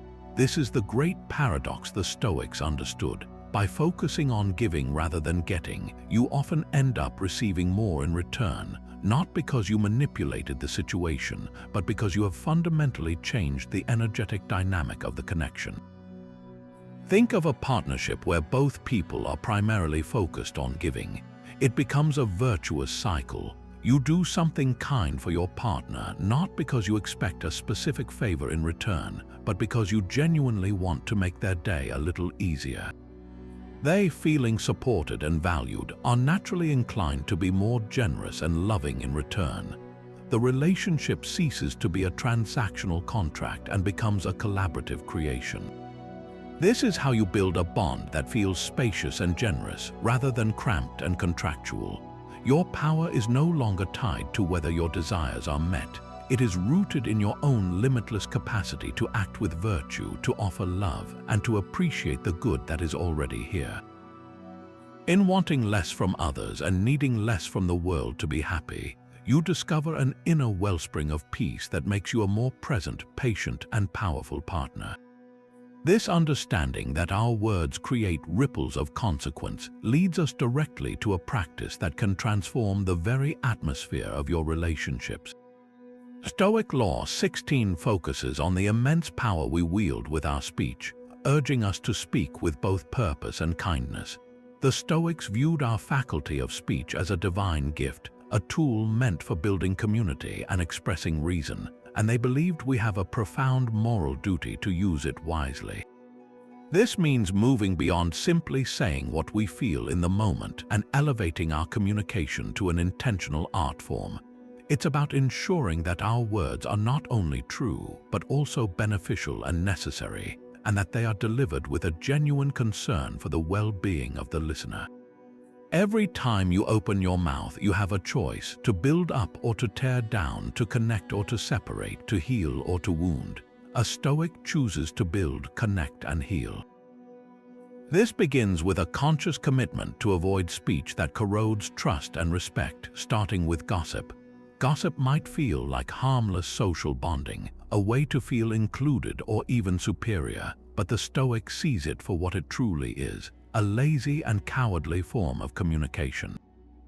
When you gossip, you are discussing a person who is not present to defend themselves, and you are almost always focusing on their flaws or misfortunes. This does three damaging things. First, it trains your own mind to look for the worst in people, reinforcing a negative and judgmental worldview. Second, it erodes the trust of the person you are speaking with. If you are willing to speak about others this way, they will rightly wonder what you say about them when they are not in the room. And third, it creates a toxic social environment where people feel they must constantly be on guard. A relationship built on a foundation of shared gossip is a fragile one, held together by the temporary glue of mutual negativity rather than the sturdy mortar of mutual respect. The same scrutiny applies to so-called humor that comes at someone else's expense. A cruel joke, a sarcastic jab disguised as wit, a mocking comment, these are all forms of verbal violence. They might get a laugh, but that laughter is often born from discomfort or a desire to fit in, not from genuine joy. The Stoic asks a simple but powerful question before speaking: is what I am about to say both true and kind? If it is not both, it is better to remain silent. This is especially crucial when it comes to delivering difficult truths. Many people operate under the misconception that brutal honesty is a virtue. They pride themselves on telling it like it is, often with little regard for the emotional impact of their words, but the Stoic ideal is compassionate honesty. There is a world of difference between saying, "That was a stupid thing to do," and saying, "I can see why you made that choice, but let's talk about the consequences it created and how we might handle it differently next time." The first statement is an attack on the person's character. The second is a constructive observation about a specific action, offered with a desire for growth. The purpose of your speech in a relationship should always be to strengthen the bond, to increase understanding, or to solve a problem collaboratively. Before you launch into a criticism, ask yourself, what is my goal here? Is it to make myself feel superior by pointing out their flaw? Or is it to resolve an issue so we can both feel closer and more respected? If your goal is the latter, then your approach will naturally be infused with kindness. You will choose a time and place where you can both speak without distraction or audience. You will use I statements to express your own feelings and perceptions rather than you statements that sound like accusations. You will focus on a specific behavior instead of making a sweeping generalization about their entire personality. For instance, instead of saying, "You never listen to me, you're so self-absorbed," the purposeful and kind alternative is, "I felt hurt earlier when I was telling you about my day and you picked up your phone. It felt like what I was saying wasn't important. I would really love it if we could have some phone-free time to connect." This reframes the issue from a character indictment into a clear, actionable request for a change in behavior, all while acknowledging your own emotional experience. This kind of thoughtful dialogue requires the pause we discussed earlier, the discipline of assent applied to our speech. It means resisting the urge to blurt out the first, most reactive thing that comes to mind. It means listening to understand the other person's perspective so fully that your response can be tailored to actually reach them, rather than just to express your own frustration. When both people in a relationship commit to this standard of communication, something remarkable happens. Arguments become productive conversations. Conflicts become opportunities for intimacy. The relationship becomes a sanctuary, a place where you know you will be spoken to with respect, even in moments of disagreement. Your words become a consistent source of comfort and strength for each other, a reliable shelter from the harshness of the outside world. You are not just avoiding harm, you are actively using your voice to build a fortress of mutual trust and affection, one purposeful, kind word at a time.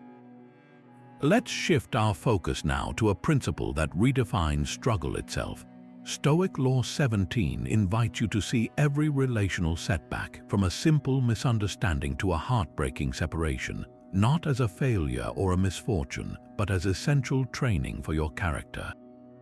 This is the ultimate reframe, viewing friction as the necessary resistance that builds emotional and spiritual muscle. Think about how physical strength is developed. You don't build a stronger body by lifting feather-light weights. You need resistance. You need to challenge your muscles to push them to their limits, creating microscopic tears so they can repair and grow back stronger. In the very same way, our capacity for patience, our depth of empathy, our resilience in love, these are not innate, fixed traits. They are muscles that must be trained, and the gym where this training happens is the dynamic, often unpredictable world of human connection. Every difficult conversation is a rep for your patience muscle. Every moment you feel misunderstood but choose to clarify rather than retaliate is a set for your empathy muscle.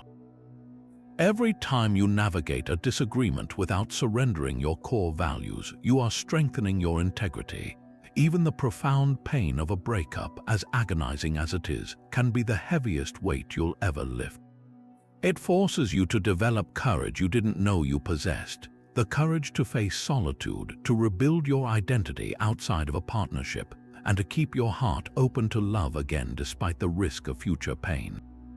That pain is not a sign that you failed. It's a sign that you're being challenged to grow in ways that a comfortable, frictionless relationship never could have demanded. This perspective transforms you from a passive victim of circumstance into an active student of life. Instead of asking, "Why is this happening to me?" you begin to ask, "What is this happening for me? What virtue is this situation calling me to develop?" Imagine a recurring argument with your partner about household responsibilities. The untrained mind sees this as a tedious, frustrating loop, evidence of incompatibility or laziness. But the mind trained in Stoicism sees it as a practical workshop in negotiation and shared responsibility. Each time this topic arises, it's another session in the gym. You are learning to communicate your needs without accusation, to listen to your partner's constraints with genuine curiosity, and to co-create a solution that honors both of your burdens. The argument itself is the resistance. Without it, you would never be forced to develop the more sophisticated communication skills and the deeper mutual understanding that ultimately lead to a more harmonious home life. The obstacle once again becomes the way. This applies powerfully to the experience of betrayal. There are few relational injuries more severe, and the initial raw pain is entirely valid. But even here, the training ground exists. The betrayal becomes a brutal but profound instructor in the art of forgiveness and boundary setting. Forgiving someone does not mean condoning their actions or even necessarily allowing them back into your life in the same way. It means releasing the poisonous grip of resentment for your own sake, which is an immense exercise in emotional strength. It also trains you in the wisdom of discernment, learning to trust your intuition, to set clearer boundaries with others, and to understand that your worth is not determined by another person's inability to be faithful or honest.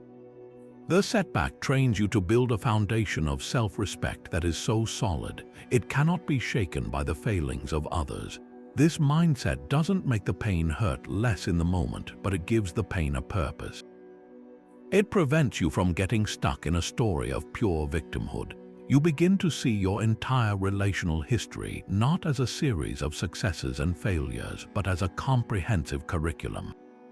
A shy personality might have early experiences of social rejection that train them in courage and self-acceptance. A people pleaser might endure a series of one-sided friendships that finally train them in the vital skill of asserting their own needs. Every single difficulty is depositing a lesson into the bank of your experience, compounding your wisdom and preparing you to be a more present, understanding, and resilient partner in the future.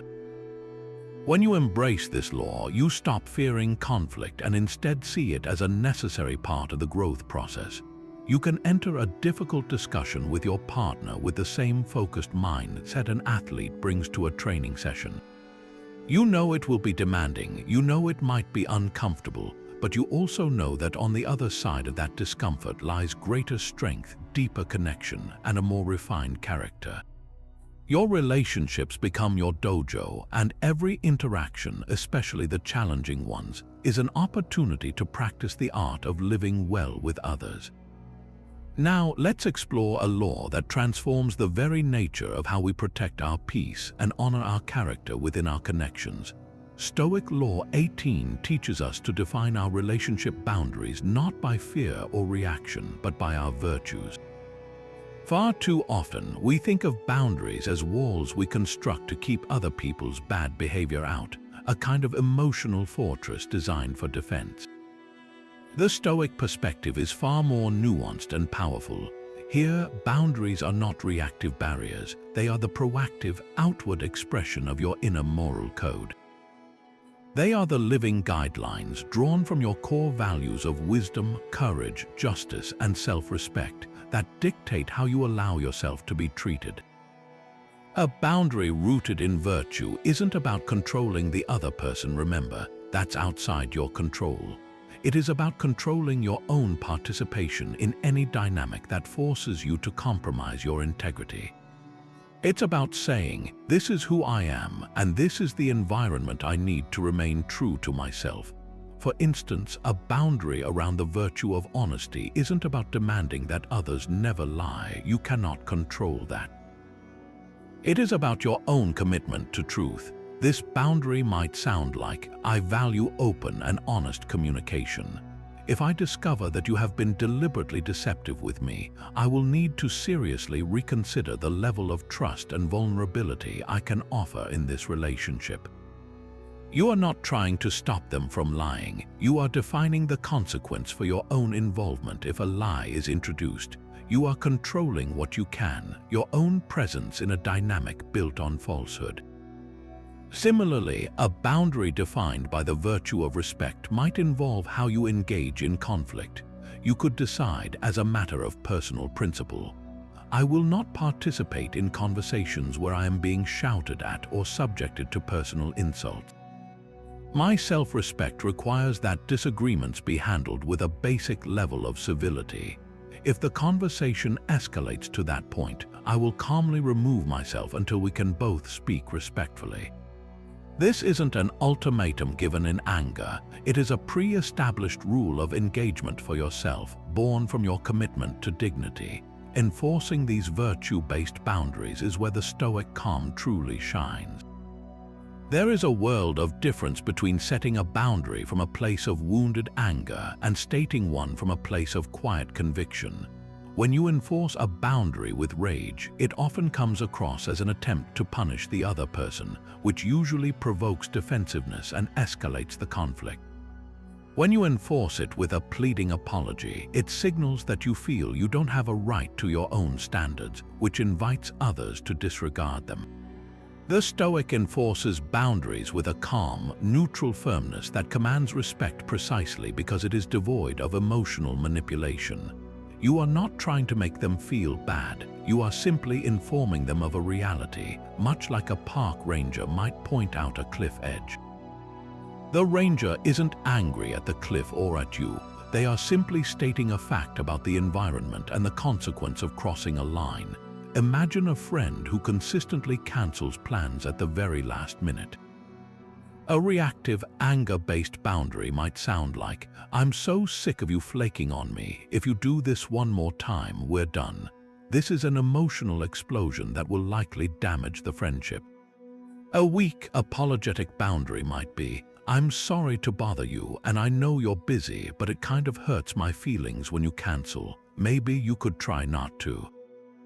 This is easily ignored, but a virtue-based boundary stated with calm clarity would draw from your value of mutual respect and your own time. It could be expressed later at a neutral time and sound like this: I really value our friendship and the time we spend together. I've noticed a pattern of last-minute cancellations, and that doesn't work for me because I set aside that time and value reliability. Going forward, if a plan is made, I'll be counting on you to be there. If something urgent comes up, I'd appreciate as much notice as possible so I can adjust my own schedule. Then, if they cancel again last minute, the enforcement is just as calm. You don't need to lecture or get angry. You simply act in accordance with your stated boundary. Perhaps you say, "I'm sorry to hear that. As I mentioned, last-minute changes are difficult for me. Let's try to schedule again when you have more certainty in your calendar." And then you follow through by being less available for spontaneous plans, not as a punishment, but as a natural consequence of their demonstrated unreliability. You are protecting your own time and peace, which is your responsibility. This calm enforcement communicates that your boundaries are not a negotiation or a momentary mood. They are a non-negotiable part of your operating system. People will either learn to respect this system and rise to the occasion, or they will naturally filter themselves out of your inner circle. This process is not about building walls to isolate yourself. It is about installing a clear and dignified gate at the entrance to your life, one that invites in those who respect the premises and gently redirects those who do not. By defining your boundaries through your virtues, you become a person of immense self-respect and consistency. You teach people exactly how to treat you by showing them how you treat yourself. Now, let's elevate our perspective quite literally with Stoic Law 19, a powerful mental exercise known as the view from above. This is a form of meditation that the Stoics practiced to gain what they called cosmic consciousness, a way of stepping outside of our immediate, ground-level dramas and viewing our lives from the vantage point of the stars.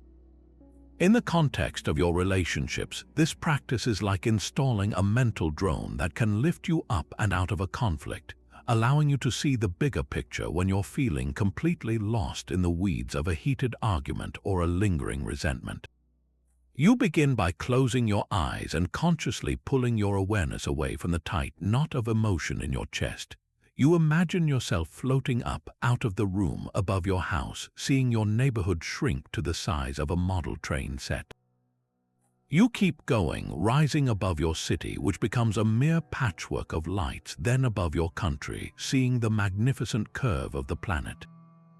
From here, the borders that cause so much conflict are invisible.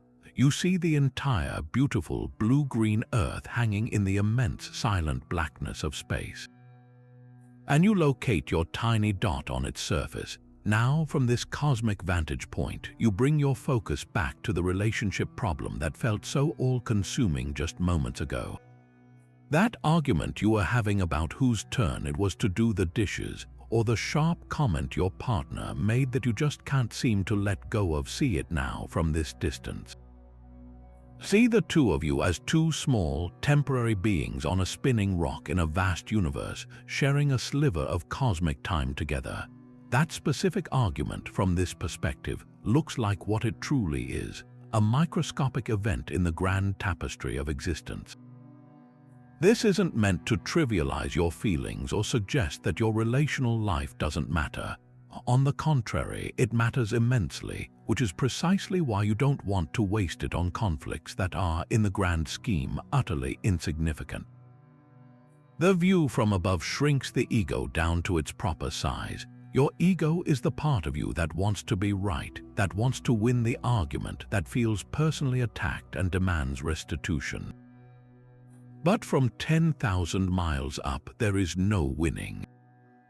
There are only two fragile human beings, each with their own fears and dreams, trying to navigate a complex world together. This practice reveals the profound truth that most of what we argue about doesn't truly matter. It's the dust that settles on the surface of a much deeper connection. What does matter from this elevated view is the shared journey. It's the fact that you have found another conscious soul to share this brief, miraculous ride with. It's the kindness you can offer each other, the support through life's genuine hardships, and the love that can be a small but powerful light in the cosmic dark.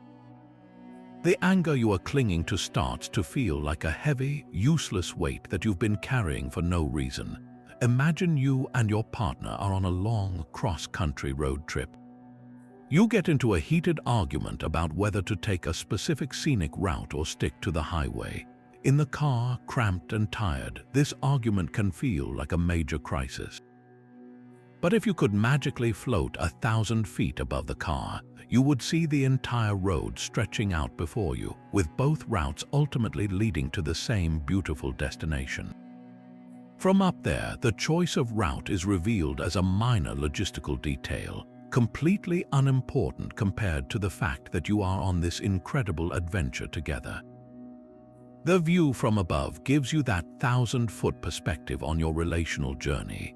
When you return to ground level after this meditation, the emotional charge around the problem has often dissipated. The facts haven't changed, but your relationship to those facts has been transformed. You haven't suppressed your feelings, you have contextualized them. You can now approach the issue with a newfound clarity, focusing not on the petty details of who said what, but on the shared goal of maintaining peace, connection, and mutual respect on this short, precious trip you are taking together. This mental shift allows you to become the one who can de-escalate a situation, not because you are weak, but because you are wise enough to see the argument for the temporary speck of cosmic dust that it truly is. This brings us to a principle that touches the very heart of our finite existence and asks us to account for how we spend our most non-renewable asset. Stoic Law 20 reminds us that your time is, without question, your most precious resource, and this understanding fundamentally reshapes how you approach your relationships. The Stoics, from Seneca in his profound essay on the shortness of life to Marcus Aurelius meditating on the swift passage of time, were obsessed with this theme. They understood that we are all given an unknown, finite number of days, and that to squander them is the greatest tragedy. While we often apply this to our careers or personal goals, its most poignant application is within the realm of our personal connections. Every minute you spend with someone you love is a minute you have chosen to take from your dwindling supply and gift to them. When you internalize this, it transforms your presence from a passive state of being in the same room into an active, conscious investment. It means treating the hour you have set aside for your partner not as a casual interlude, but as a sacred allocation of your life's currency. This realization forces a brutal and necessary prioritization. You begin to ask yourself with startling clarity, is scrolling through my phone while my partner tries to tell me about their day a wise investment of my time? Is rehashing a 2-day-old argument about a minor slight a valuable use of the limited hours we have together? Is spending an evening seething in silent resentment over a forgotten errand a worthy expenditure of this irreplaceable resource? The Stoic answer to all of these is a resounding no. When you see time as a finite commodity, you become fiercely protective of it. You start to deliberately invest it in activities that yield a return of connection, joy, and mutual growth, and you consciously divest from those that drain your shared emotional bank account. The first and most immediate application of this law is the practice of radical presence. This goes far beyond simply being in the same physical space. It means that when you are with your partner, you are with them fully, completely, and unreservedly. Your phone is face down and out of reach, not as a rule, but as a statement of intent. Your mental to-do list is temporarily shelved. You are not just waiting for your turn to speak. You are actively listening, absorbing not just their words, but the emotion behind them, the subtle shifts in their expression, the unspoken story they are telling. This quality of attention is one of the most valuable gifts you can possibly offer. It communicates more powerfully than any words ever could. In this moment, you are the most important thing in my world. My time, my focus, my life, it is all here with you. This stands in stark contrast to the diluted, fragmented attention that characterizes so many modern interactions, where we are physically together but mentally scattered across a dozen different digital landscapes. Choosing presence is a direct investment in the emotional capital of your relationship. Furthermore, this law demands that we prioritize quality time with intentionality. It's not about the quantity of hours logged together on the couch in front of a screen, but the quality of the connection forged within those hours. It means proactively creating spaces in your shared life that are dedicated to genuine interaction. This could be a weekly walk without devices where you talk about your hopes and fears, a cooking project you undertake together where the goal is collaboration and laughter, or simply 20 minutes at the end of each day where you look each other in the eye and genuinely check in. You are scheduling connection with the same seriousness you would schedule a critical business meeting, because in the grand ledger of your life, it is infinitely more critical. This conscious prioritizing also means having the courage to say no to other, less important commitments that infringe upon this sacred space. It means protecting your Saturday morning coffee ritual or your Tuesday night date night from the encroachment of less meaningful obligations. You are making a clear statement that this relationship is a primary investment of your life's time, not a secondary hobby to be fit in when everything else is done. Finally, and perhaps most consequentially, this perspective makes the waste of time on petty disputes and distractions feel not just irritating but almost sinful. When you are acutely aware that your afternoon is a finite slice of your one wild and precious life, the thought of spending 2 hours of it locked in a circular argument about who is supposed to pick up the dry cleaning becomes absurd. You start to see such conflicts for what they are, a reckless burning of your most valuable asset for absolutely no return.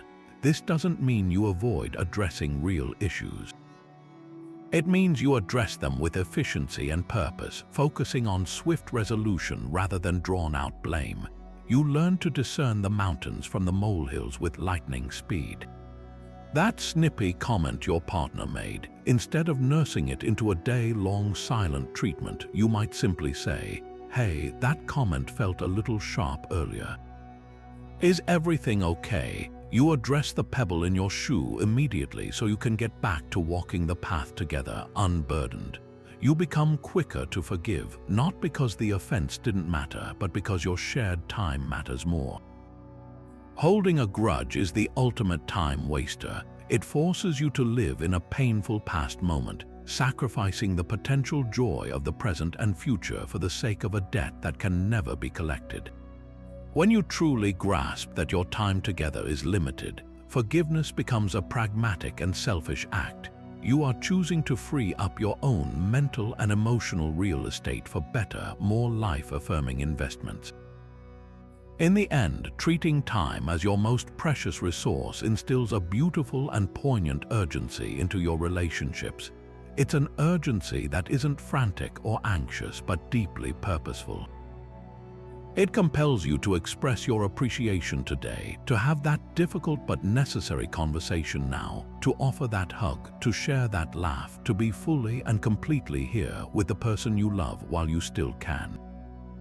You begin to live your relationship not as an endless series of tomorrows, but as a collection of finite, priceless nows, each one an opportunity to make a deposit of love, understanding, and shared experience into the memory bank you will one day look back upon. This is the Stoic art of loving with a stopwatch in your heart, not to breed fear, but to cultivate a profound and active gratitude for every single second you are granted together. This leads us to a principle that transforms the delicate dance of influence within a relationship from a battle of wills into a quiet, magnetic force. Stoic Law 21 is about leading by example, not by lecture. This is perhaps the most elegant and effective application of Stoic power in a partnership. It recognizes a fundamental truth about human nature. People are far more likely to be inspired by what they see than by what they are told, especially when the telling comes in the form of criticism or unsolicited advice. The moment you switch into lecture mode, you implicitly place yourself in a superior position, positioning your partner as a student who needs correction. This dynamic, no matter how well-intentioned, almost always creates resistance, defensiveness, and resentment. It violates the Stoic virtue of justice, which includes treating others with respect and recognizing their own capacity for reason. True influence in the Stoic sense is not about getting someone to do what you want. It's about creating an environment where their own better nature is inspired to emerge. And the most powerful tool for creating that environment is your own consistent, visible, virtuous behavior. Think about a common point of contention in many households, the desire for a partner to be more proactive or organized. The lecture-based approach involves frequent reminders, lists, and frustrated conversations about pulling their weight. You never take the initiative to clean the kitchen without me asking. This method focuses on the deficit, and it turns you into a manager or a nag, a role that is exhausting for you and demoralizing for them. The Stoic approach of leading by example requires a profound shift in your own tactics. Instead of focusing on what they are not doing, you pour your energy into impeccably managing your own domain. You take responsibility for your share and then some, not with a resentful sigh, but with a sense of personal pride and integrity. You keep the common areas tidy because you value a clean and peaceful environment. You communicate your schedule clearly because you value reliability. You handle your stress with grace because you value emotional stability. You are not doing these things for them or at them. You are doing them for yourself because this is the person you have chosen to be. This silent demonstration of virtue is incredibly potent. Over time, your partner begins to inhabit the world you are creating. They experience the benefits of a consistently tidy living room without the accompanying soundtrack of complaints. They feel the psychological safety that comes from your reliable communication. They see firsthand that it is possible to navigate frustration without erupting. Your actions become a living, breathing invitation to join you in a higher standard of living, an invitation that is far more compelling than any list of demands. This is not a manipulative tactic where you secretly hope they'll notice and change. That would just be a covert lecture.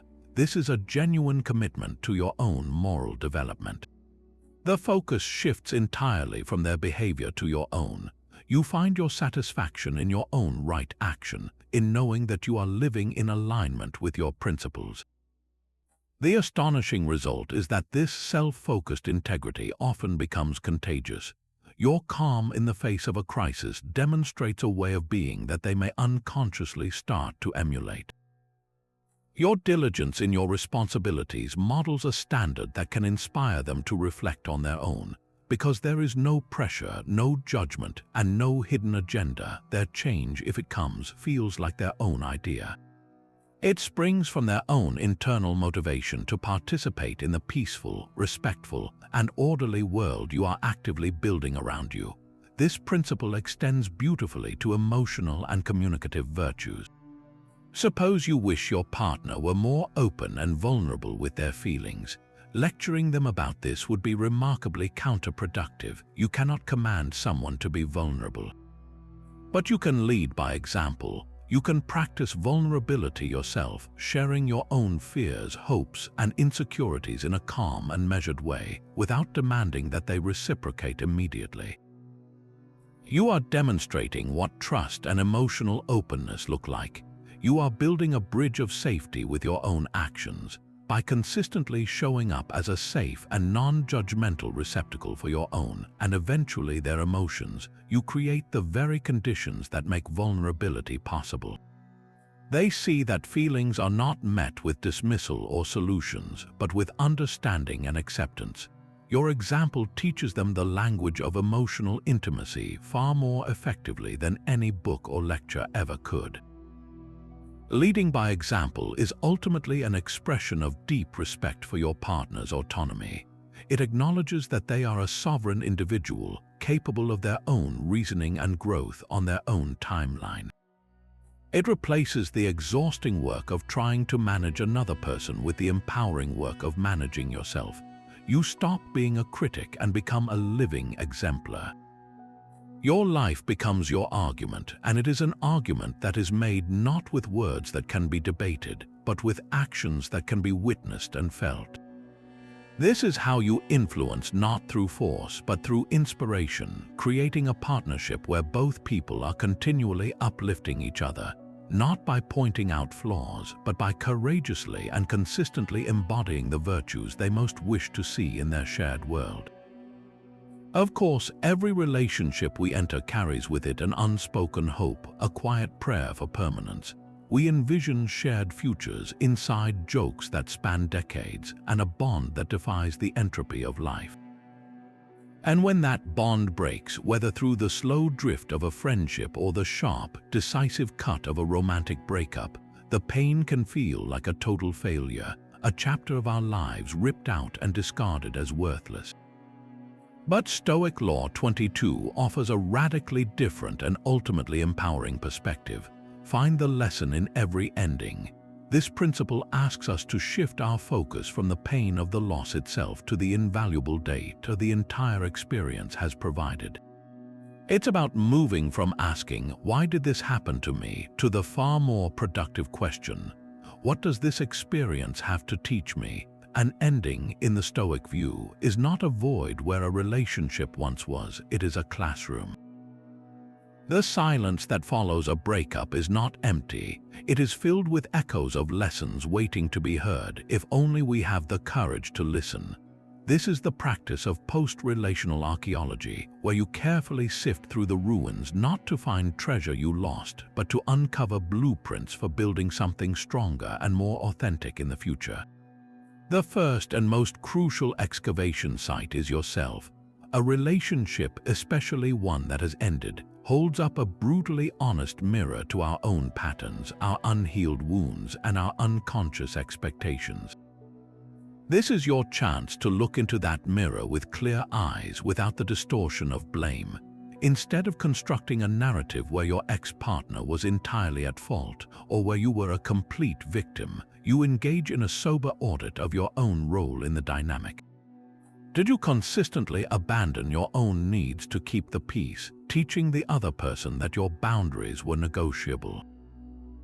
Did you enter the relationship with a hidden hope that it would complete you, placing an impossible burden on your partner to be the sole source of your happiness?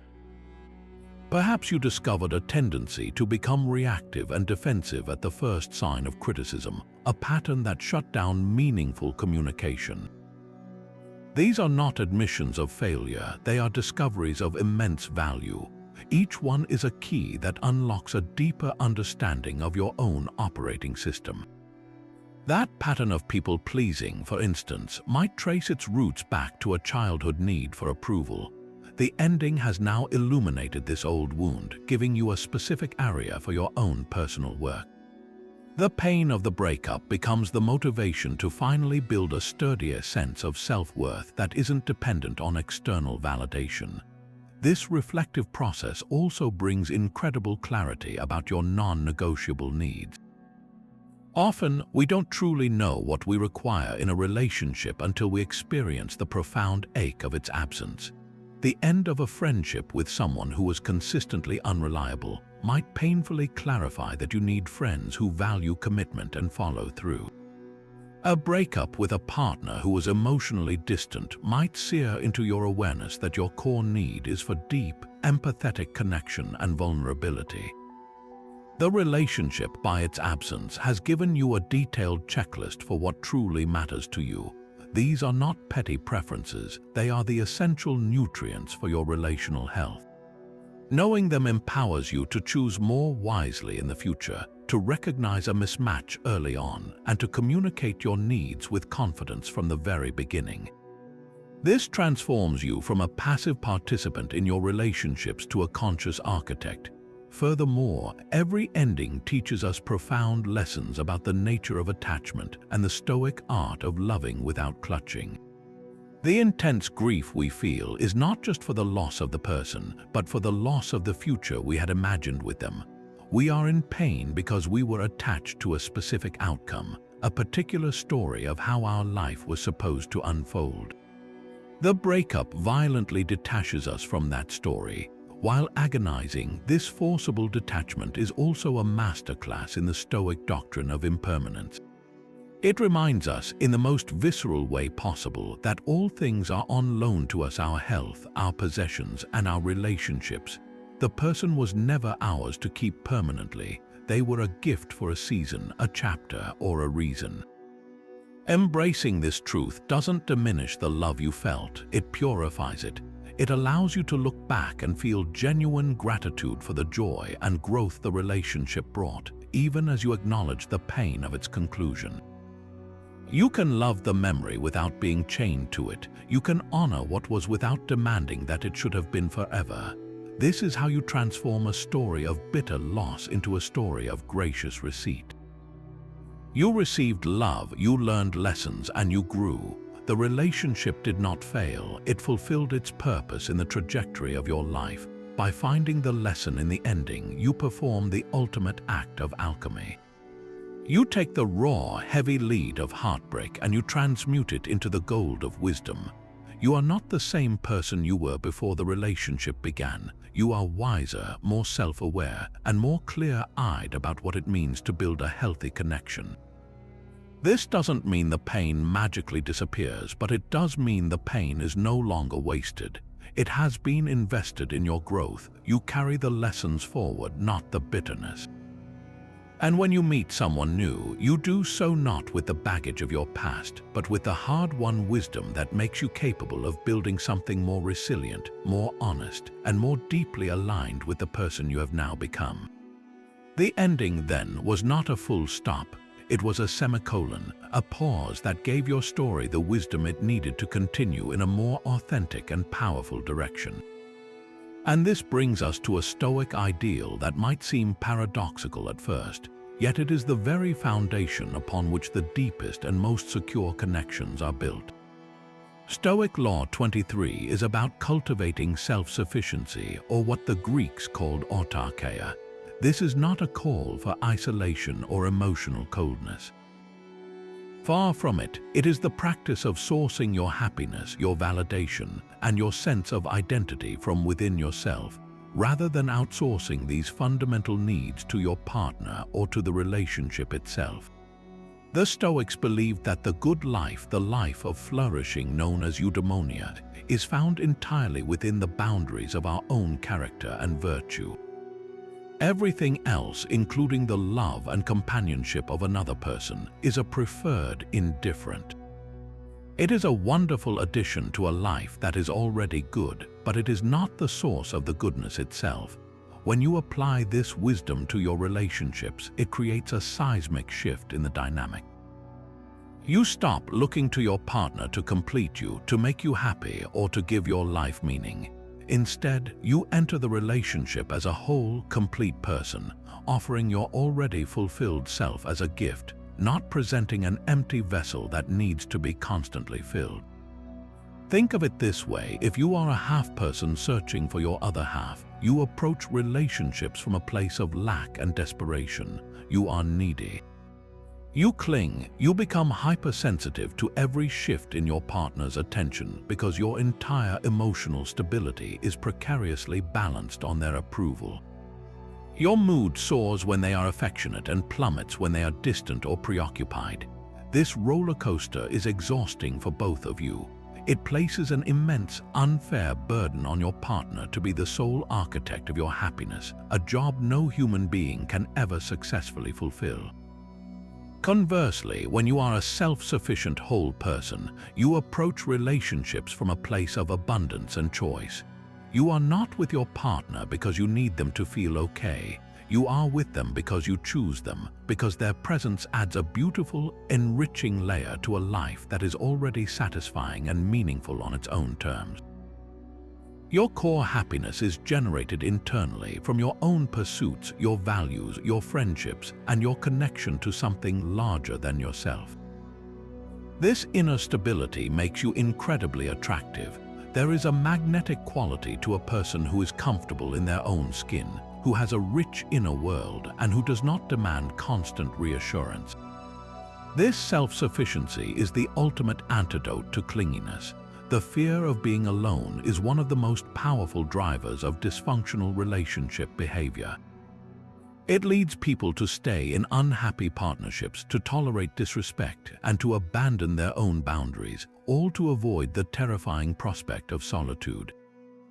But the Stoic asks a crucial question: why is being alone so frightening? Often, it's because we are not good company for ourselves. We have not cultivated a relationship with the one person we are guaranteed to be with for our entire lives. Cultivating self-sufficiency means actively building a life that you genuinely enjoy living, even when no one else is around. It means developing hobbies that captivate you, pursuing goals that give you a sense of purpose independent of your relationship status, and learning to find contentment in your own company.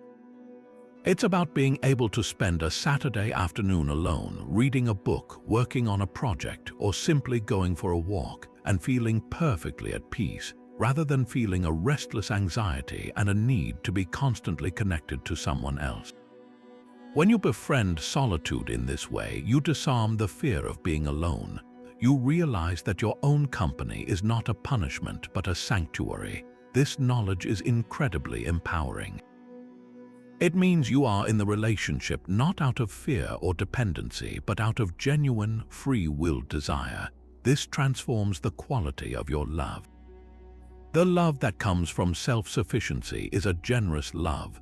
It is not a transactional exchange where you love someone in order to receive love and security in return. It is a love that flows outward freely because you already have a solid foundation of security within yourself. You can love your partner without the desperate, clutching energy of attachment. You can give them space to pursue their own interests and friendships without feeling threatened or neglected, because your own sense of worth isn't tied to their constant presence. You can support their successes without feeling jealous because their achievements do not diminish your own. This creates an atmosphere of immense trust and freedom within the relationship. Your partner feels that they are loved for who they are, not for what they can provide for you. They feel free to be their authentic selves, to have their own bad days, to pursue their own passions, because they know your world does not revolve entirely around them. This freedom is the soil in which the deepest intimacy and mutual respect can grow. A relationship between two self-sufficient individuals is a partnership of two strong pillars holding up the same roof, each capable of standing on their own, but choosing to stand together, making the entire structure far more resilient to the storms of life. This does not mean you become distant or disconnected. In fact, it allows for a much deeper and more authentic connection, because you are both showing up as your complete, real selves, not as two halves desperately trying to merge into one unstable whole. You are able to be fully present with your partner, not because you need something from them, but because you genuinely want to share your already full life with them. Cultivating this inner citadel of self-sufficiency is a daily practice.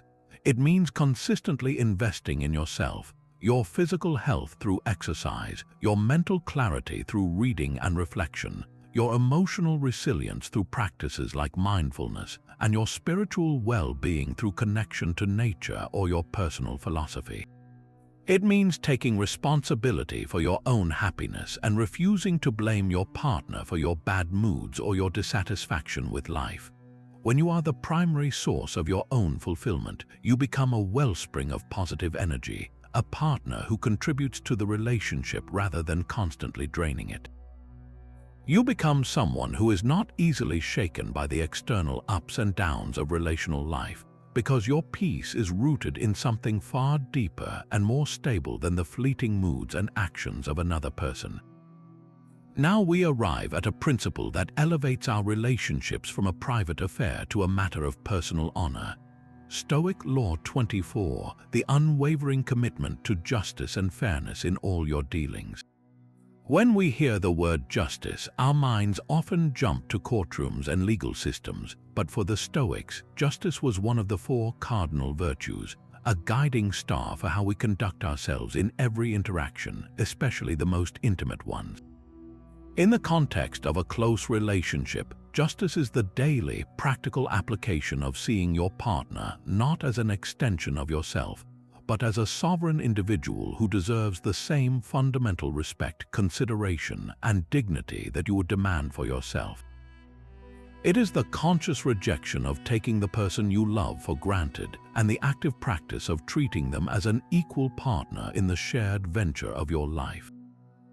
This manifests in three powerful and practical ways: in the division of labor, in the architecture of your arguments, and in the unwavering bedrock of mutual respect. First, let's consider the tangible world of shared responsibilities.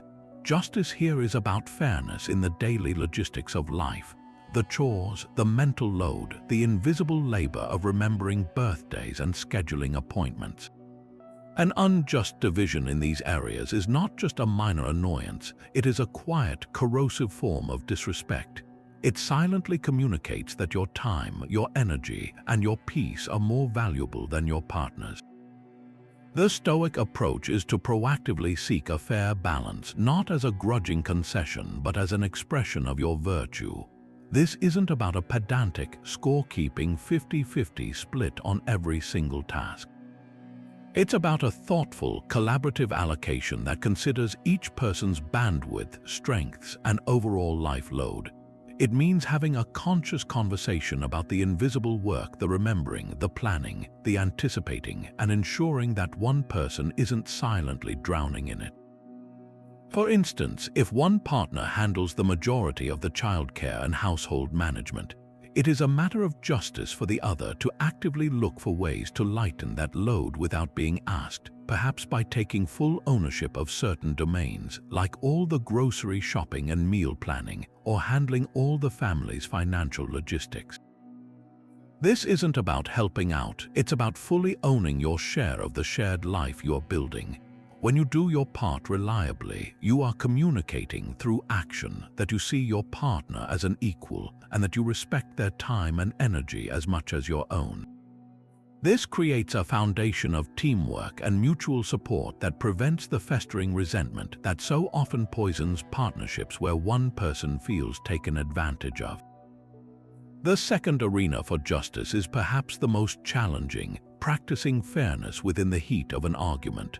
When emotions are high and our own perspective feels overwhelmingly right, our innate sense of justice can be the first casualty. We fight to win, not to understand. We listen only to formulate our counter-argument, not to truly comprehend the other person's point of view. Stoic justice in conflict demands a radical reorientation. It asks you to listen with the genuine goal of understanding, to give your partner's perspective the same weight and consideration you give your own. This means actively creating a space where both voices can be heard. It means fighting the impulse to interrupt, even when you are absolutely certain you know what they are going to say. It means, when they have finished speaking, taking a moment to truly absorb their words and then paraphrasing their point back to them to ensure you have understood it correctly. You might say, "So if I'm hearing you correctly, you felt dismissed when I made that joke in front of our friends because it seemed like I wasn't taking your concern seriously." Is that right? This simple act of reflective listening is a profound application of justice. It validates their experience and assures them that their voice matters. It transforms the argument from a battle of wills into a collaborative investigation of a shared problem. You are no longer opponent and defendant. You become two detectives on the same side, trying to solve the mystery of the misunderstanding that has arisen between you.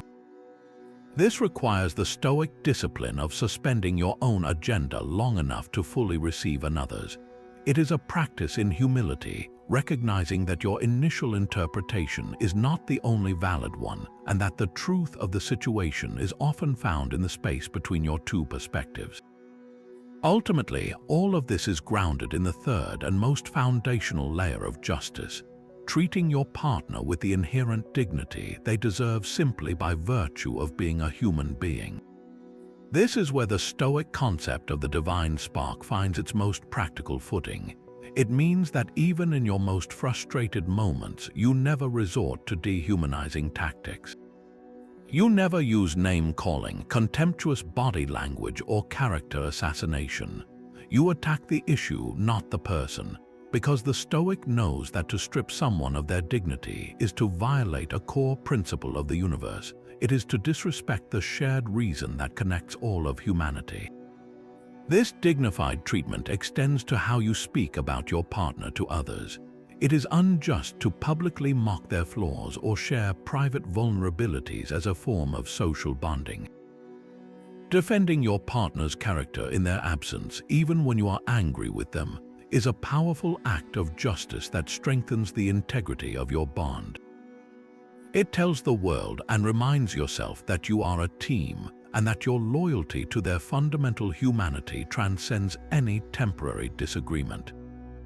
When you make justice your guiding principle, your relationship becomes a microcosm of the world you wish to live in. A world built on fairness, respectful dialogue, and the unshakable conviction that every person, especially the one you have chosen to love, deserves to be treated with honor. And so we arrive at our final and most encompassing law, the one that binds all the others into a single, luminous purpose. Stoic Law 25 brings us to the heart of the entire philosophy, the ultimate aim the ancients called the summum bonum, the chief good.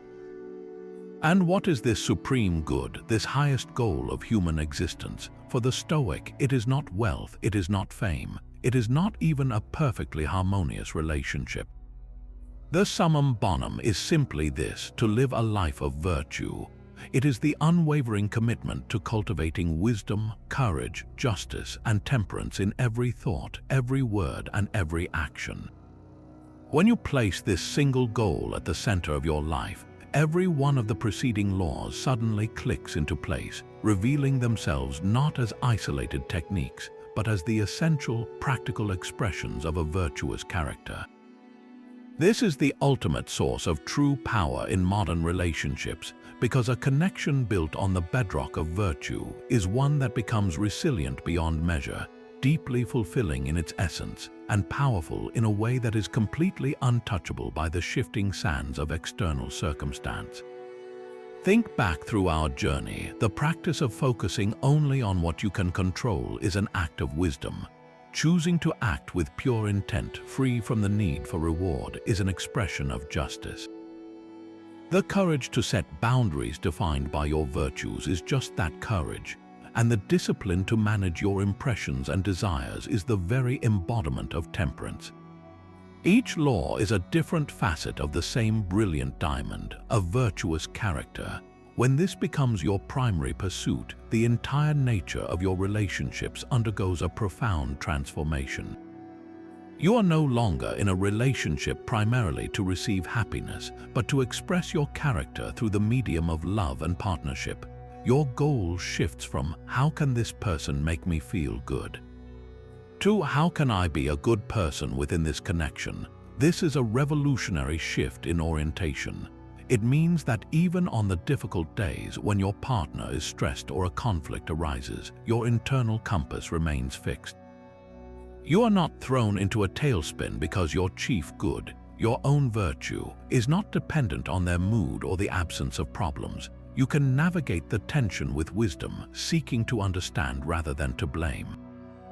You can exercise courage by communicating honestly but kindly. You can practice justice by ensuring the argument is fair and that you listen as much as you speak. And you can embody temperance by managing your own emotional reactions, refusing to be swept away by anger or fear. In this space, the relationship itself becomes a training ground for your highest self, and every interaction becomes an opportunity to practice the chief good. Consider the immense freedom this grants you. When your sense of worth and purpose is rooted in your own moral integrity, you are liberated from the exhausting need to control your partner or to sculpt the relationship into a perfect, conflict-free ideal.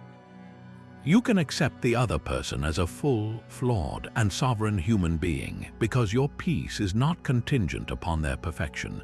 You can love them without the desperate clutch of attachment because your fulfillment is sourced from within your own virtuous life. This does not create distance. It creates the healthiest possible form of intimacy, one based on two whole people choosing each other again and again, not out of need, but out of mutual respect and a shared, even if unspoken, commitment to being their best selves. A relationship grounded in virtue is resilient because its foundation is character, which is the one thing that cannot be taken from you by external forces. Financial stress, health crises, professional setbacks, these are the storms that can shatter a relationship built on the fragile pillars of pleasure, constant agreement, or effortless compatibility. But a partnership where both individuals are committed to virtue has an inner fortitude that can withstand these tempests. Why? Because the challenges themselves become material for the expression of character. A financial hardship becomes an arena to practice courage and resourcefulness together. A health scare becomes a profound exercise in compassion and steadfast support. The relationship isn't just about enjoying the calm seas. It's about being the kind of people who can navigate any sea with integrity and grace. The power that flows from this is authentic and magnetic. It is not the power to dominate or control another, but the power to remain unshakably yourself, to act with principle even when it is difficult, and to inspire the same in those around you through your example, not your demands. This is the quiet, formidable power of a person who knows who they are and what they stand for. They do not need to resort to manipulation, guilt-tripping, or games because their sense of value is intrinsic. They can offer love generously because it comes from an overflowing well, not an empty cup. They can disagree respectfully because their self-worth isn't tied to winning an argument. They can be fully present and loyal because their commitment is a reflection of their own integrity, not just a fleeting emotion. This is the culmination of all the Stoic laws. It is the understanding that the most powerful thing you can bring to any relationship is not a perfect set of communication skills or a list of conflict resolution strategies, though those have their place. The most powerful thing you can bring is a well-examined life, a heart committed to goodness, and a character forged in the fires of self-discipline and moral courage. When you make the summum bonum the life of virtue your ultimate goal, you find that everything else begins to align. Your relationships become clearer, deeper, and more peaceful. You become a source of strength and stability, not only for your partner but for everyone in your life. You discover that the true measure of a relationship's success is not whether it lasts forever, but whether it helped you both become more wise, more courageous, more just, and more temperate human beings. This is the Stoic path to a love that is not merely felt, but lived and enacted every single day, a love that is, in its very essence, a form of unassailable and enduring power.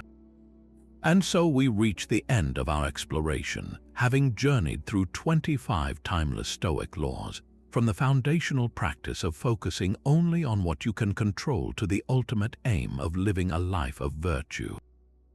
We've seen how these principles are not a toolkit for manipulating others, but a blueprint for building an unshakable inner citadel. The real, lasting power in modern relationships is not, and has never been, about dominance or control over another person. That path leads only to resentment, exhaustion, and fragile connections that shatter under the slightest pressure.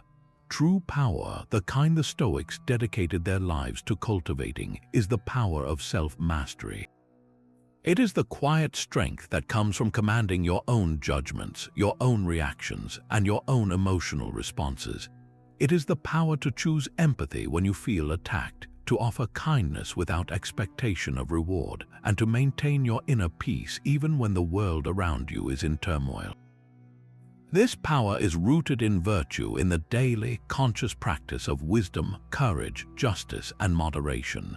When you make this your goal, your relationships are transformed from a source of anxiety into a sanctuary of mutual respect and a training ground for your own character. They become deeper, more resilient, and infinitely more peaceful because they are built on the solid ground of who you are, not on the shifting sands of what you can get from someone else. Now, the wisdom of these 25 laws can feel vast, and the prospect of integrating them all at once might seem daunting. So I invite you to not feel overwhelmed, but to begin with a single, conscious step. This week, choose just one or two of these laws that resonate most deeply with you and make a deliberate commitment to practice them in your daily interactions. Perhaps you will focus on the discipline of assent, catching yourself before you agree with that initial, reactive impression during a tense moment with your partner. Maybe you will practice amor-fati, actively looking for the hidden gift in a relational friction you're currently facing. Or you might choose to dedicate the week to being a steady anchor, providing a calm presence for someone in your life who is weathering their own emotional storm. The key is not to achieve perfection, but to engage in the practice itself. Notice what happens when you consciously apply these principles. Observe the subtle shifts in your own inner state and in the dynamics of your connections. And I would be deeply honored to hear about your journey. In the comments below, share which law you've chosen to focus on and what you discover along the way. Your insights and experiences can become a source of inspiration and learning for all of us, helping to foster a community where we can support each other in living with more wisdom, more peace, and more powerful, authentic connections. This is not the end of the journey, but a new beginning.